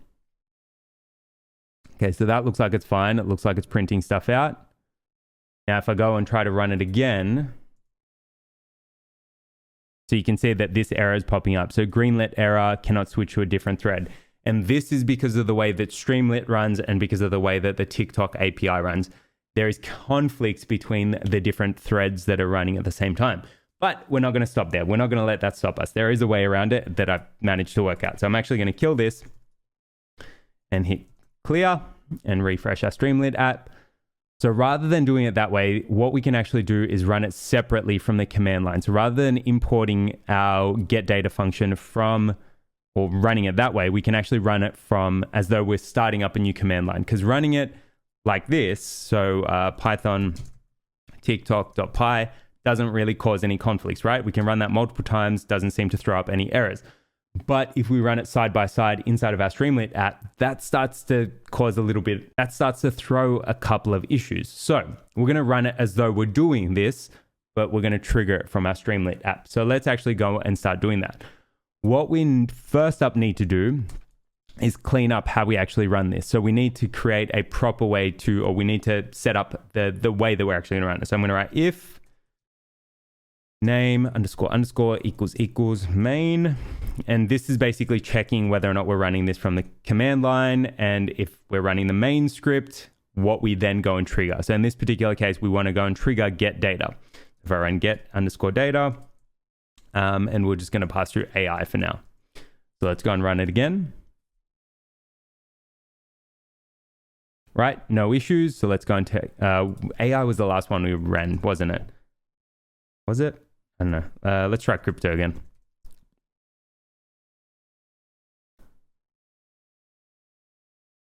right? No errors there. So if we go and take a look, go into YouTube, go into TikTok, go into TikTok data. Right, crypto. Yep, crypto. All right, so that's worked successfully. So you can see crypto working good, but we still want, rather than having to go into that TikTok.py script and update the hashtag, we ideally want to be able to just run it from the command line and it does its thing. So we can solve this pretty easily. We're going to go up here. We are going to import a new dependency and we're going to import sys. So import sys dependency to extract command line arguments. And let me explain this, because when I was starting Python, I really had no idea what on earth this was doing. All right, so when you go and run a Python script, you're going to be running or passing through a few arguments, right? So if I type in print sys.argv, sys.argv is going to hold all of the arguments that are run whenever you trigger a Python script. So if I go and run this command right now, what we're actually going to get is TikTok.py. So if I just run it by itself, so without passing anything else, you can see that we're getting one argument here. So TikTok.py. Now, if I were to run this same thing and pass through a command, so let me bring this up a little so you can see it, and pass through, let's say, for example, we're going to pass through a hashtag. What's a good one? Let's just pass through AI for now. You can see that we're actually able to get our second argument over here. So it says AI. Now, this is great for us, right? Because we just need to grab that second value and pass it through to our get data function. So I'll show you how to do that. So if we just go and grab this is just a list, right? So we can just grab the second value, which is going to be index 1 from this list. And that's going to allow us to get that AI value. So if we go and run it again, boom, AI. Now, pretty straightforward. In order to run this for our get data function, we can just grab that and pass it into here. So this is now going to go and run get data for the command argument that we're actually passing through down here. So if I go and run this, let me prove to you this is actually running. I'm always super skeptical when I watch tutorials because I want to see them do it. So if I show you right now, it says, what is it running with right now? So this is a crypto one, right? So this is the last run that we did. It was crypto. So let's actually close this. I'm going to leave that file there, right? Right now it's at crypto. Remember that. So if we go and run this again, but remember we're passing through AI down here. Let me make this bigger. So we're passing through AI down here. Right? All right. So we're getting that challenge does not exist. That's fine. We just run it again. Normally it runs successfully the second time. Okay. So that ran successfully the second time. So if I go in now, boom. So we're now getting AI results. You can see that there. Cool, right? So that is now successfully working. Let's try it again. Let's do it. I'm trying to think. Oh, Formula One. That's popular right now. Lewis Hamilton is about to beat Verstappen. Famous last words. All right, let's go and run that. Okay, so that's run successfully. So no errors. Should probably have some logging when it's run successfully. Right, so you can see it's running and we've got the hashtag F1. So that is successfully running now. Cool. So we've now gone and taken our original TikTok.py script and we've now converted it into a manner that we can actually run it using the command line. And we can actually just pass through an argument here. Now you're probably thinking, Nick, how on earth are we going to run this inside of our app.py file? Well, hold on, we got this. So let's just quickly take a recap as to what we did here to actually get this running. So what we did is we took all of that code that we wrote initially to get our TikTok data and we encapsulated it inside of a function called getData, which takes in a hashtag. We then went and imported the sys dependency so that we could extract the arguments that we're passing through at the command line, and we went and cleaned it up. So we wrote if __name ==, and then inside of quotation marks __main __, so that when we're running from the command line, we're going to be running the function main. If that happens, then we're going to run get data. So over here, and we're going to extract the arguments from the command line to actually go and run this. So we can actually go and just type in Python tiktok.py, your argument, actually your hashtag. Yeah.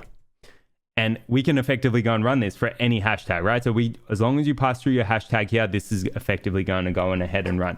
And hashtag without spaces, key thing to note, without spaces. Okay, so what's next? So now what we need to do is actually go and integrate this back into our app.py file. Because remember when we tried to do it with that get data function that was throwing errors. So let's try doing this. Okay, so in order to do this, first up, we need to import another dependency called subprocess, and this is going to allow us to run it from the command line. So import subprocess to run TikTok script from command line. Import subprocess. All right, cool. So that's subprocess. Actually, wait, we need to run that slightly differently. So from subprocess, import call. All right, so this call method effectively allows us to run, let me actually show you. Let's bring up some Docker, because Docker is your friend. Subprocess. Right, and we need the call function.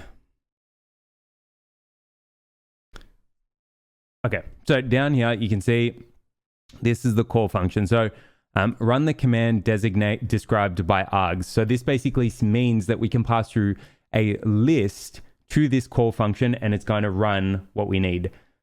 So what we're going to be passing through is Python, and then we're going to pass through tiktok.py, and then we're going to pass through the hashtag.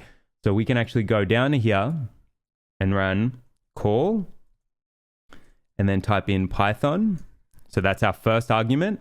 And then our second argument is tiktok.py. And then our third argument is going to be a hashtag that we're extracting from our input. So I'm going to, do we need, I'll leave that there for now. Okay, so let's actually go and run this now.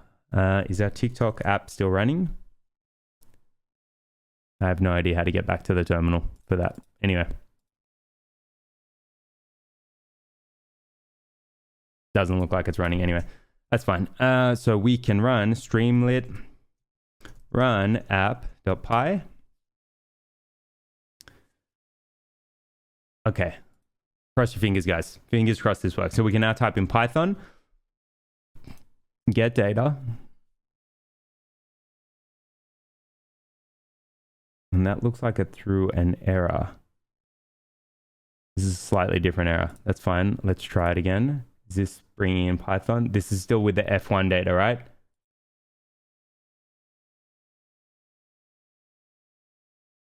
So that doesn't look like it's run successfully. Let's try it again.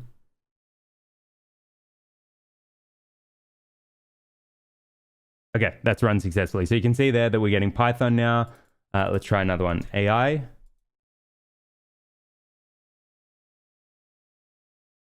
Right, so that's now running for AI. So we now have successfully implemented the search for Matt, right? So that was one of the biggest things that he wanted. He wanted to be able to search for a specific hashtag and have that process and rendered into the dashboard. Now, the one thing that I don't like is the fact that this shows up with the last set of data. So I'd rather have it sort of blanked out until you run get data. So we can fix that really easily. All you just need to do is tab this under so that this df function down here is only run once the button is hit. So if I hit save, and let's go back into our Streamlit app and rerun. So you can see now that when I refresh it, there's going to be nothing until we actually go and run our script. So if I run Python, okay, there you go. So you can see that now it's only going to show up once we run it. Can probably get rid of this right, and that is just this line over here. So we can get rid of that, hit save. So you can see that that's not going to show up anymore. How sick is that? So we've now got a real-time TikTok data feed. Okay, so now what we probably want to do is clean, or not necessarily clean this up, but add some slightly nicer analytics. Because at the moment, we've just got a data frame, which isn't, it's not revolutionary, right, guys? We want to clean this up. Okay, so what we're going to do is let's minimize this, and we're actually going to start building a couple of plots. This is where we're starting to get a little bit more data analytic-y. Okay, so the first thing that I am going to do is let's think about this flow. So we've got our input running fine. We've got our button running fine. We could probably encapsulate this inside of a function, but for now I'm just going to leave it. So we want our data, all right? So that is our data then loaded. So imagine it runs that Python script. That is our data refreshed. We've then got our CSV inside of a file called tiktokdata.csv inside of the same folder. What we can then do is we can start to use like Plotly or some other visualization libraries inside of Streamlit to be able to visualize it. So I'm going to import Plotly to be able to start doing some viz. So let's do that.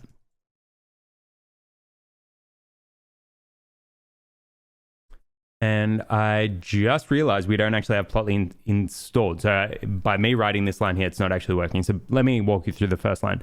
So I've written import plotly.express as px. Now, Plotly Express is amazing. So if you actually go to Plotly, there are a ton of different types of visualizations that you can actually do with this. So let's actually type in Plotly Express. So this is like a really straightforward visualization library that basically allows you to do viz. So say, for example, we wanted a scatter plot, which we'll do in a sec. It's literally import plotly.express, and then you write px. Let me zoom in on that. Import plotly express as px, and then to create a scatter plot, it's px.scatter, and then you pass through your x value and your y value, and that's sort of done. So pretty straightforward, and then you can like hover over your values and actually see those values. Pretty cool, right? So we're going to do exactly that. But first up, I just realized that we haven't actually gone and installed Plotly. So let's take a look at our documentation. So remember, whenever you're looking at Docker, always look for getting started or some way to install. So I'm going to hit getting started. So how do we install it? All right. So it looks like we can run pip install Plotly. And this is for a specific version. So we don't necessarily need to do that. We can just run pip install Plotly. So let's try that. And I'm going to stop our Streamlit app for now and clear that. So I'm going to run pip, make this a bit bigger, pip install Plotly. I think that's all we need.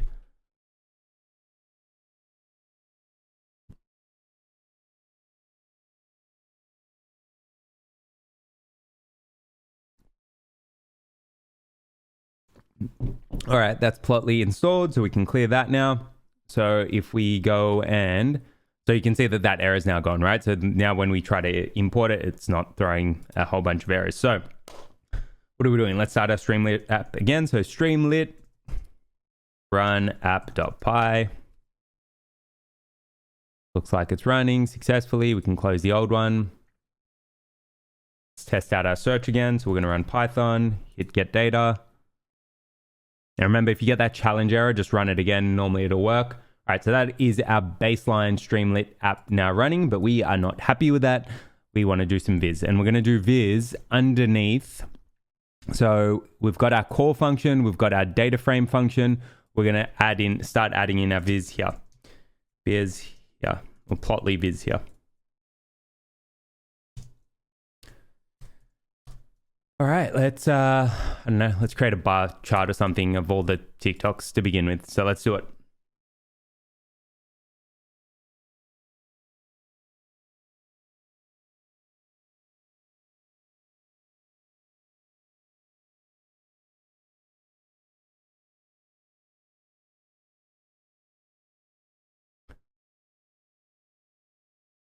Okay, so that is our first chart now done. So I've gone and used a histogram. Now, I can't remember. Hold on, let's take a look. How our histogram is going to calc.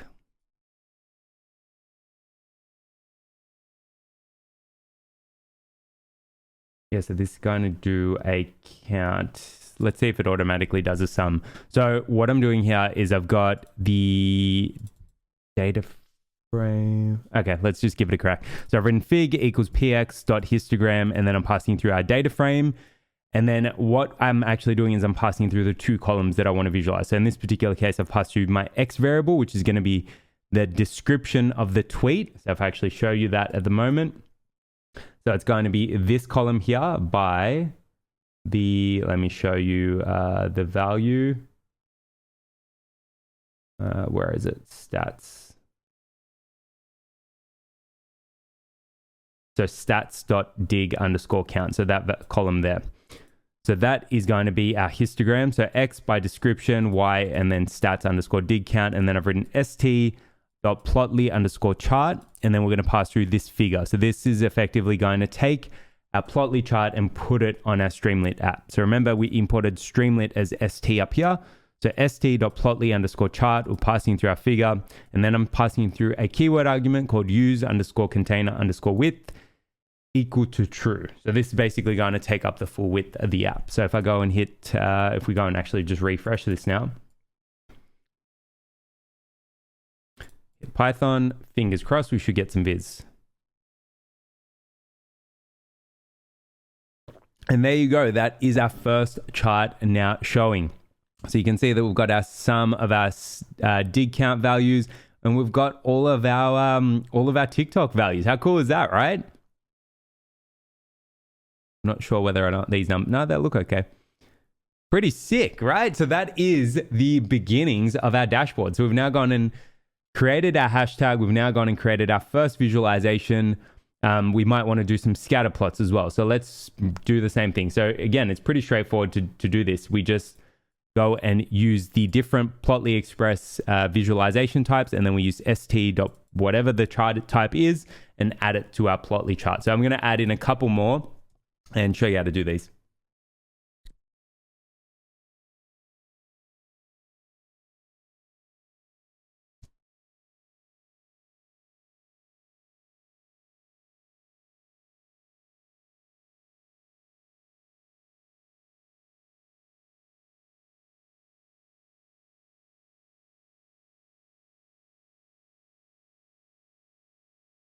All right, so I went and did this one a slight bit different. So what I've gone and done is I've gone and created two columns within my Streamlit dashboard. So I've written left_col, comma, right_col, and I've set that equal to streamlit.columns. So that basically means I can put something inside of my left column and put something inside of my right column. So inside of my left column, I'm going to put in this scatter plot. So I've written scatter1 equals px.scatter, and then to that I'm passing through my data frame. So again, pretty much the same format as what we had for our histogram up here. So df equals x, and then I've set that equal to stats_share count. And remember, this is just data from our data frame. So we had this column called, let's just go to the stats section. It's not going to be that easy. I can't search. So we've got stats, share count, and then what else did I do it by? Stats.comment count. So we're going to have a scatter plot of our share count by our comment count. So our comment count is going to be on our y-axis. So that might show the relationship between how many shares we've got versus how many comments we've got. And then to associate that to our dashboard, I've written left_col. Let's remove this search. Left_col.plotly_chart. So up here we used streamlit.plotly chart. Down here we used left_col.plotly chart. So when you're creating the two new columns, you're effectively creating a mini dashboard in and of itself. So what we're actually doing is we're associating the Plotly chart to the mini left col dashboard effectively. And so to that, what I'm passing through is scatter1, and then again, I'm setting use container width equal to true. So if we go and run this again, hit get data. Right, so that is our first scatter plot now running. So you can see that down the bottom there. So we should probably add a label, but again, you could customize this to your heart's content. So we've got our first scatter plot. Let's create another scatter plot. So we could actually just copy this. Let's zoom out a little bit so we can see it side by side. We're going to copy this. And this time, rather than making it scatter1, we can make it scatter2. Second chart. Scatter2, and we are going, I don't know, what should we visualize? Maybe some author stats.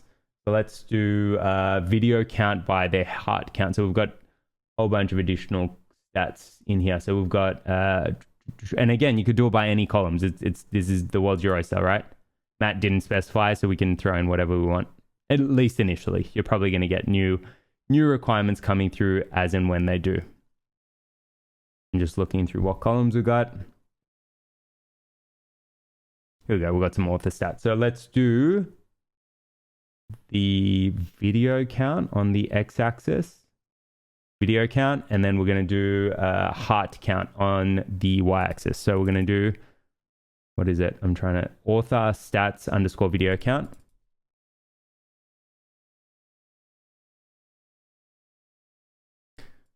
And then our y-axis is going to be our heart count. So over here, author stats underscore heart count. And we need to put this inside of our right column. And what we're going to be passing through is our second chart. So it should be scatter2. Go and refresh, get data. Cool. So we've now got our author stats. We've now got our baseline stats. We could probably retweak this to have some color and sizing for these little plots or for the actual points. So let's go on ahead and do that.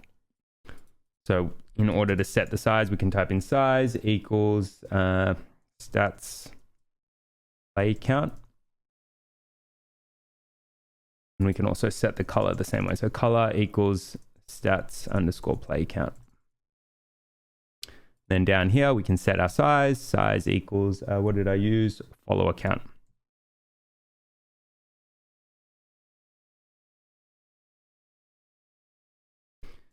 And our color will be the same thing. And again, you could customize these. You can play around with the charts. I'm just sort of giving you a baseline. And we're ensuring that we keep Matt happy. So we've gone and set the size and the color, and we've just passed through a couple of arguments there. So let's go and refresh it again. And there you go. So we've now got some different sizing. We've now got some different colors. And you can see that we've got, whenever you hover over, let me zoom in on this. Whenever you hover over one of these values, you get some information. Now we can actually add more information or subtract information if we really wanted to. But in this particular case, I think it'd be useful to have some information, at least over here, about maybe the name of the tweet or something along those lines. So we can actually do that using the hover, keyword argument inside of our Plotly chart. So let's actually finalize that. So for my scatter plot, I'm passing through hover and I'm setting that equal to DESC. So when we hover, we'll actually be able to see the full tweet. And we can also make this a little bit shorter because at the moment it's taking up a bit of real estate, right? So you don't actually see these plots until you scroll down. Let's say, for example, we'll make this like 300 pixels. So we can make this height equal to 300. And let's just do our hovers for the last couple. So what I'm going to set the others to, I think this one we're going to set to description as well. And this one, let's set it to the unique ID for the author. And again, these are just values that I'm getting out of this data frame. So again, I sort of picked some previous one that looked good. So we are going to use author actually, let's use author nickname. Author, what do we need? So author underscore nickname.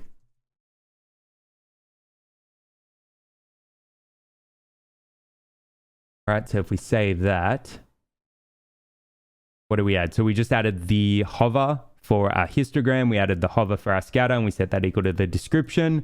So that means if we go and refresh this now, let's take a look. And we've gone and have we done? It shouldn't actually be hover. It's hover data. Update that there and update that there. Try that again. Okay, so we can see that our histogram is a little bit shorter now, but if we go and hover over it, you can see that we've actually got our description showing up there. So you can see it says, oh, Julius the Python on YouTube. This one says, Stain, Petite Python Banana. Happy birthday, little buddy. Check out this baby. It's not actually Python specific. But again, if we go and take a look at our plots down here, you can see that we're getting our descriptions probably a bit long, to be honest. But anyway, down here, we can see that we've got our author nickname. So in this case, we've got J Brewer popping up, the Reptile Zoo, Galaxy Exotics. Let's try, rather than doing it for Python, let's do it for AI.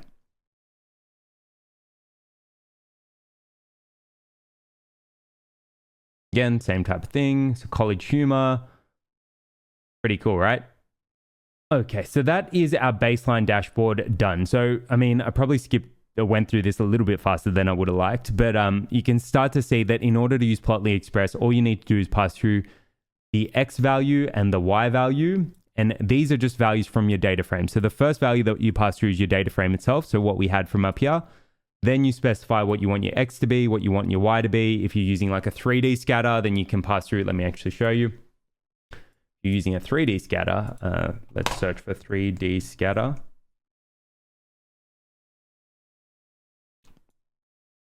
So when you're using a 3D scatter, you need to pass through your data frame again, but then you pass through your X, your Y, and then your Z value. So that allows you to actually use a little bit more data. Cool. All right, and that is that done. So I think that's all of our histogram done, our scatter done, and our additional scatter. I think we're looking good. The last thing that I think we should probably do to make this a little bit more presentable is you can see that when you go full screen, it still sort of stays kind of narrow. So I think the last thing that would be sort of useful to do is make this wide and then maybe add like a sidebar that gives us a little bit of information about the dashboard. So let's actually go and do those last two. And then I think we'll be able to send it over to Matt and be done. So the first thing I'm going to do is I'm going to make this wide. And this is pretty easy. You can actually just use the page config. So let's do it. All right, so I've gone and so let's just say set page width to wide. So I've gone and written one additional line there. So just after all of my imports, I've written st.set_page_config. And to that, I've passed through one keyword argument and I've set that equal to wide. So I've set layout equal to wide. So if I save this now, and we go and run get data again. So at the moment, you're probably not going to see anything because we've sort of collapsed it. But if I go and expand, you can see that we're now taking up the majority of the screen. So it looks a little bit better. We've got a little bit more room. We can play around, at least visualize what these labels are actually saying in a little bit of an easier manner, right? So we can actually see the full tweet, or at least the majority of the TikTok text. And again, if you wanted to expand any of these, you definitely could. All you just need to do is hit the little arrows. So you can see that there. So we can make this big and see everything that's happening. Okay, now the last thing that I think we should probably do is add a sidebar. So Streamlit's got a sidebar capability. I don't think I'm probably using it the best way, but let me show you what they look like. Streamlit sidebar. Right, so you can have like these sidebars like that. I'm going to be using it just for some information. We don't have them here. But this at least gives you the ability to provide a little bit of context as to how to use the dashboard, how you can play around with it. So let's go add our sidebar and then I think we'll be done. Ready to send it off to Matt. So let's do it.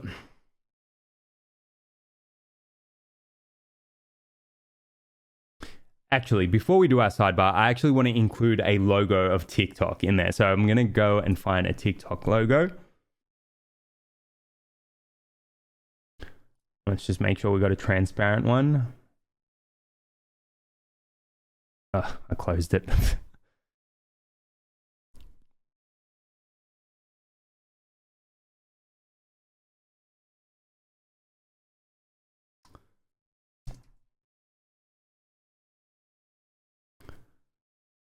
This one looks okay. Yeah, let's copy this one. And I'm going to save it in the same folder as where we've been doing all of our work. So if we go into TikTok, I'm just going to call it logo. And then we should be able to bring this into our dashboard.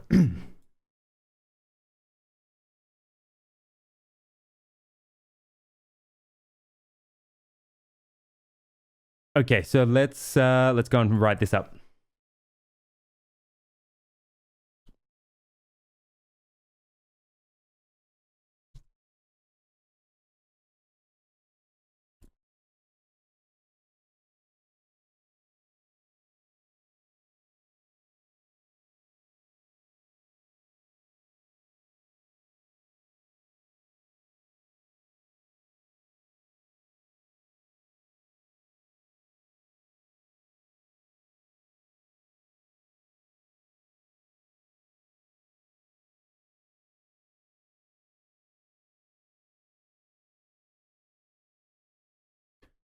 Okay, so that's V1 now done. Now we probably need to do a little bit of formatting. So actually, I showed you to get the logo, but in this particular case, I realized that's not actually going to work. We need a link to an image. So you can see that we got this image here, but we need to make it a little bit smaller. So we can do that using the markdown. So there's different ways to actually work with the sidebar. In this particular case, I found using the markdown capability works easiest. So I can actually just pass through, I think it's just width equals 200 here. Let's try that. Okay, so that's way smaller. Is 200, I think let's make it 100. Bit better. Okay, cool. So what I've written is st.sidebar.markdown, and then I've started to use a little bit of markdown. So this is pretty much HTML. So open parentheses or open brackets, image source equals, and this is all as a string, right? So if I just, let's take it out of the string so you can see it a little bit easier. So source, and then to that I've passed through the URL to the TikTok image that I showed you, and this just makes it easier to work with. And then I've specified width equals 100 to make it a little bit smaller, and then / and then close brackets. And then we actually put that inside of double quotes to get this to work.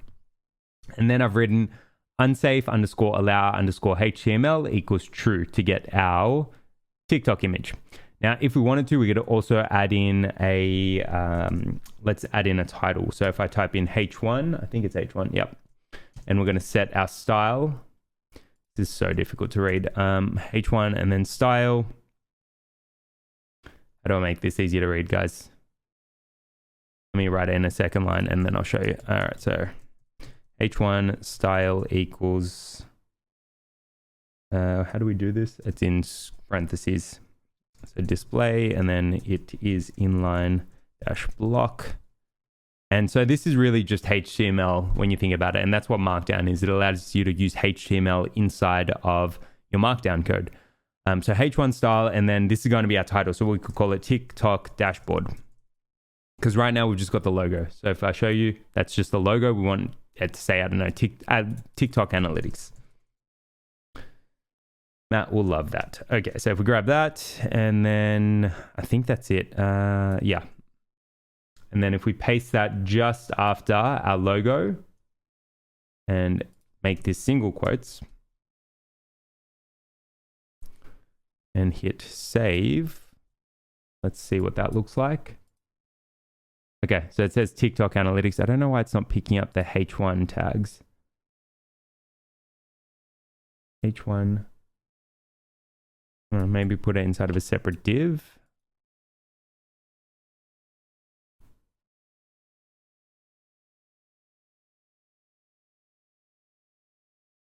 What does that look like? Oh, that's better. Okay, so it needed to be in its separate div. So you can see that now it says TikTok analytics. Slick, right? Okay, so to that markdown, I then went and added H1 and then style, and then this is just a little bit of HTML. So you can pretty much just copy this. And if you say, for example, want it to be TikTok dashboard, then just change the text, which is here. So you could write dashboard. Right. And then if we rerun, it's now going to say TikTok dashboard, but we're going to leave it as TikTok analytics. So rerun. Cool. And then I've pretty much done the same thing down here. So I've written st.sidebar.markdown, and then I've written this dashboard allows you to analyze trending TikToks using Python and Streamlit.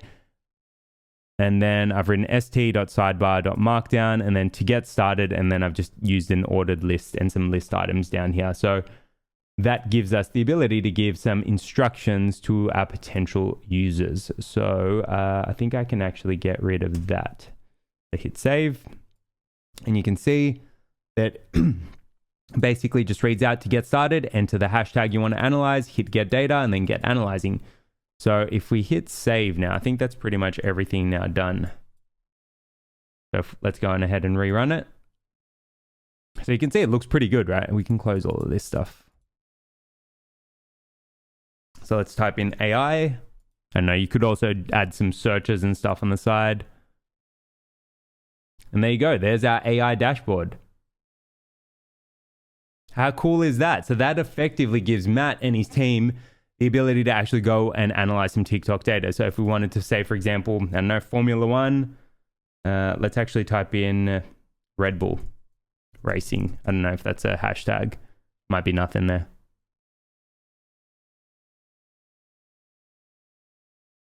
Oh, there is. Pretty cool. Let's do Mercedes F1.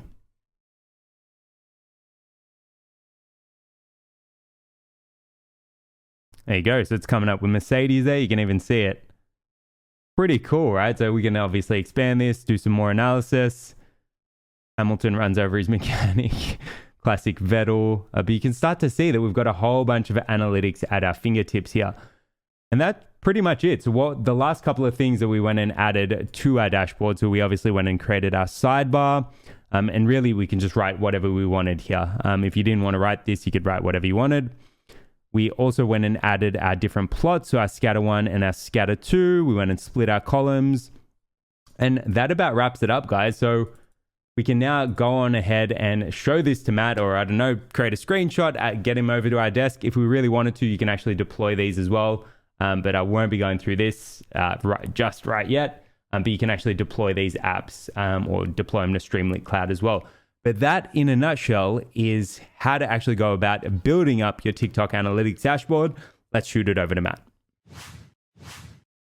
Hey Matt, this is V1 of the dashboard. It allows you to type in a specific hashtag into the search bar and actually shows you the information that you're looking for in real time. Now, if you scroll all the way down to the bottom, you've got the full tabular view as well, if you want to go on ahead and take a look at that. There's probably a little bit of additional work that we can do in terms of improving the stability of the data feed, but other than that, that's at least V1 done. So hopefully this is going to help out your social media team. Thanks so much for that dashboard. That was exactly what our social media teams were looking for. That search is absolutely perfect. I mean, we could probably work on the stability of the search, but I mean, as a first cut, this is absolutely brilliant. Thanks, Nick and team. Thanks so much for tuning in, guys. Hopefully you enjoyed this video. If you did, be sure to give it a big thumbs up, hit subscribe and tick that bell, and let me know what you thought of this new format. I figured it'd be super useful for people that aren't as experienced when it comes to working with a client as to how to take down requirements and actually translate that to code. But thanks again for tuning in, guys. Peace.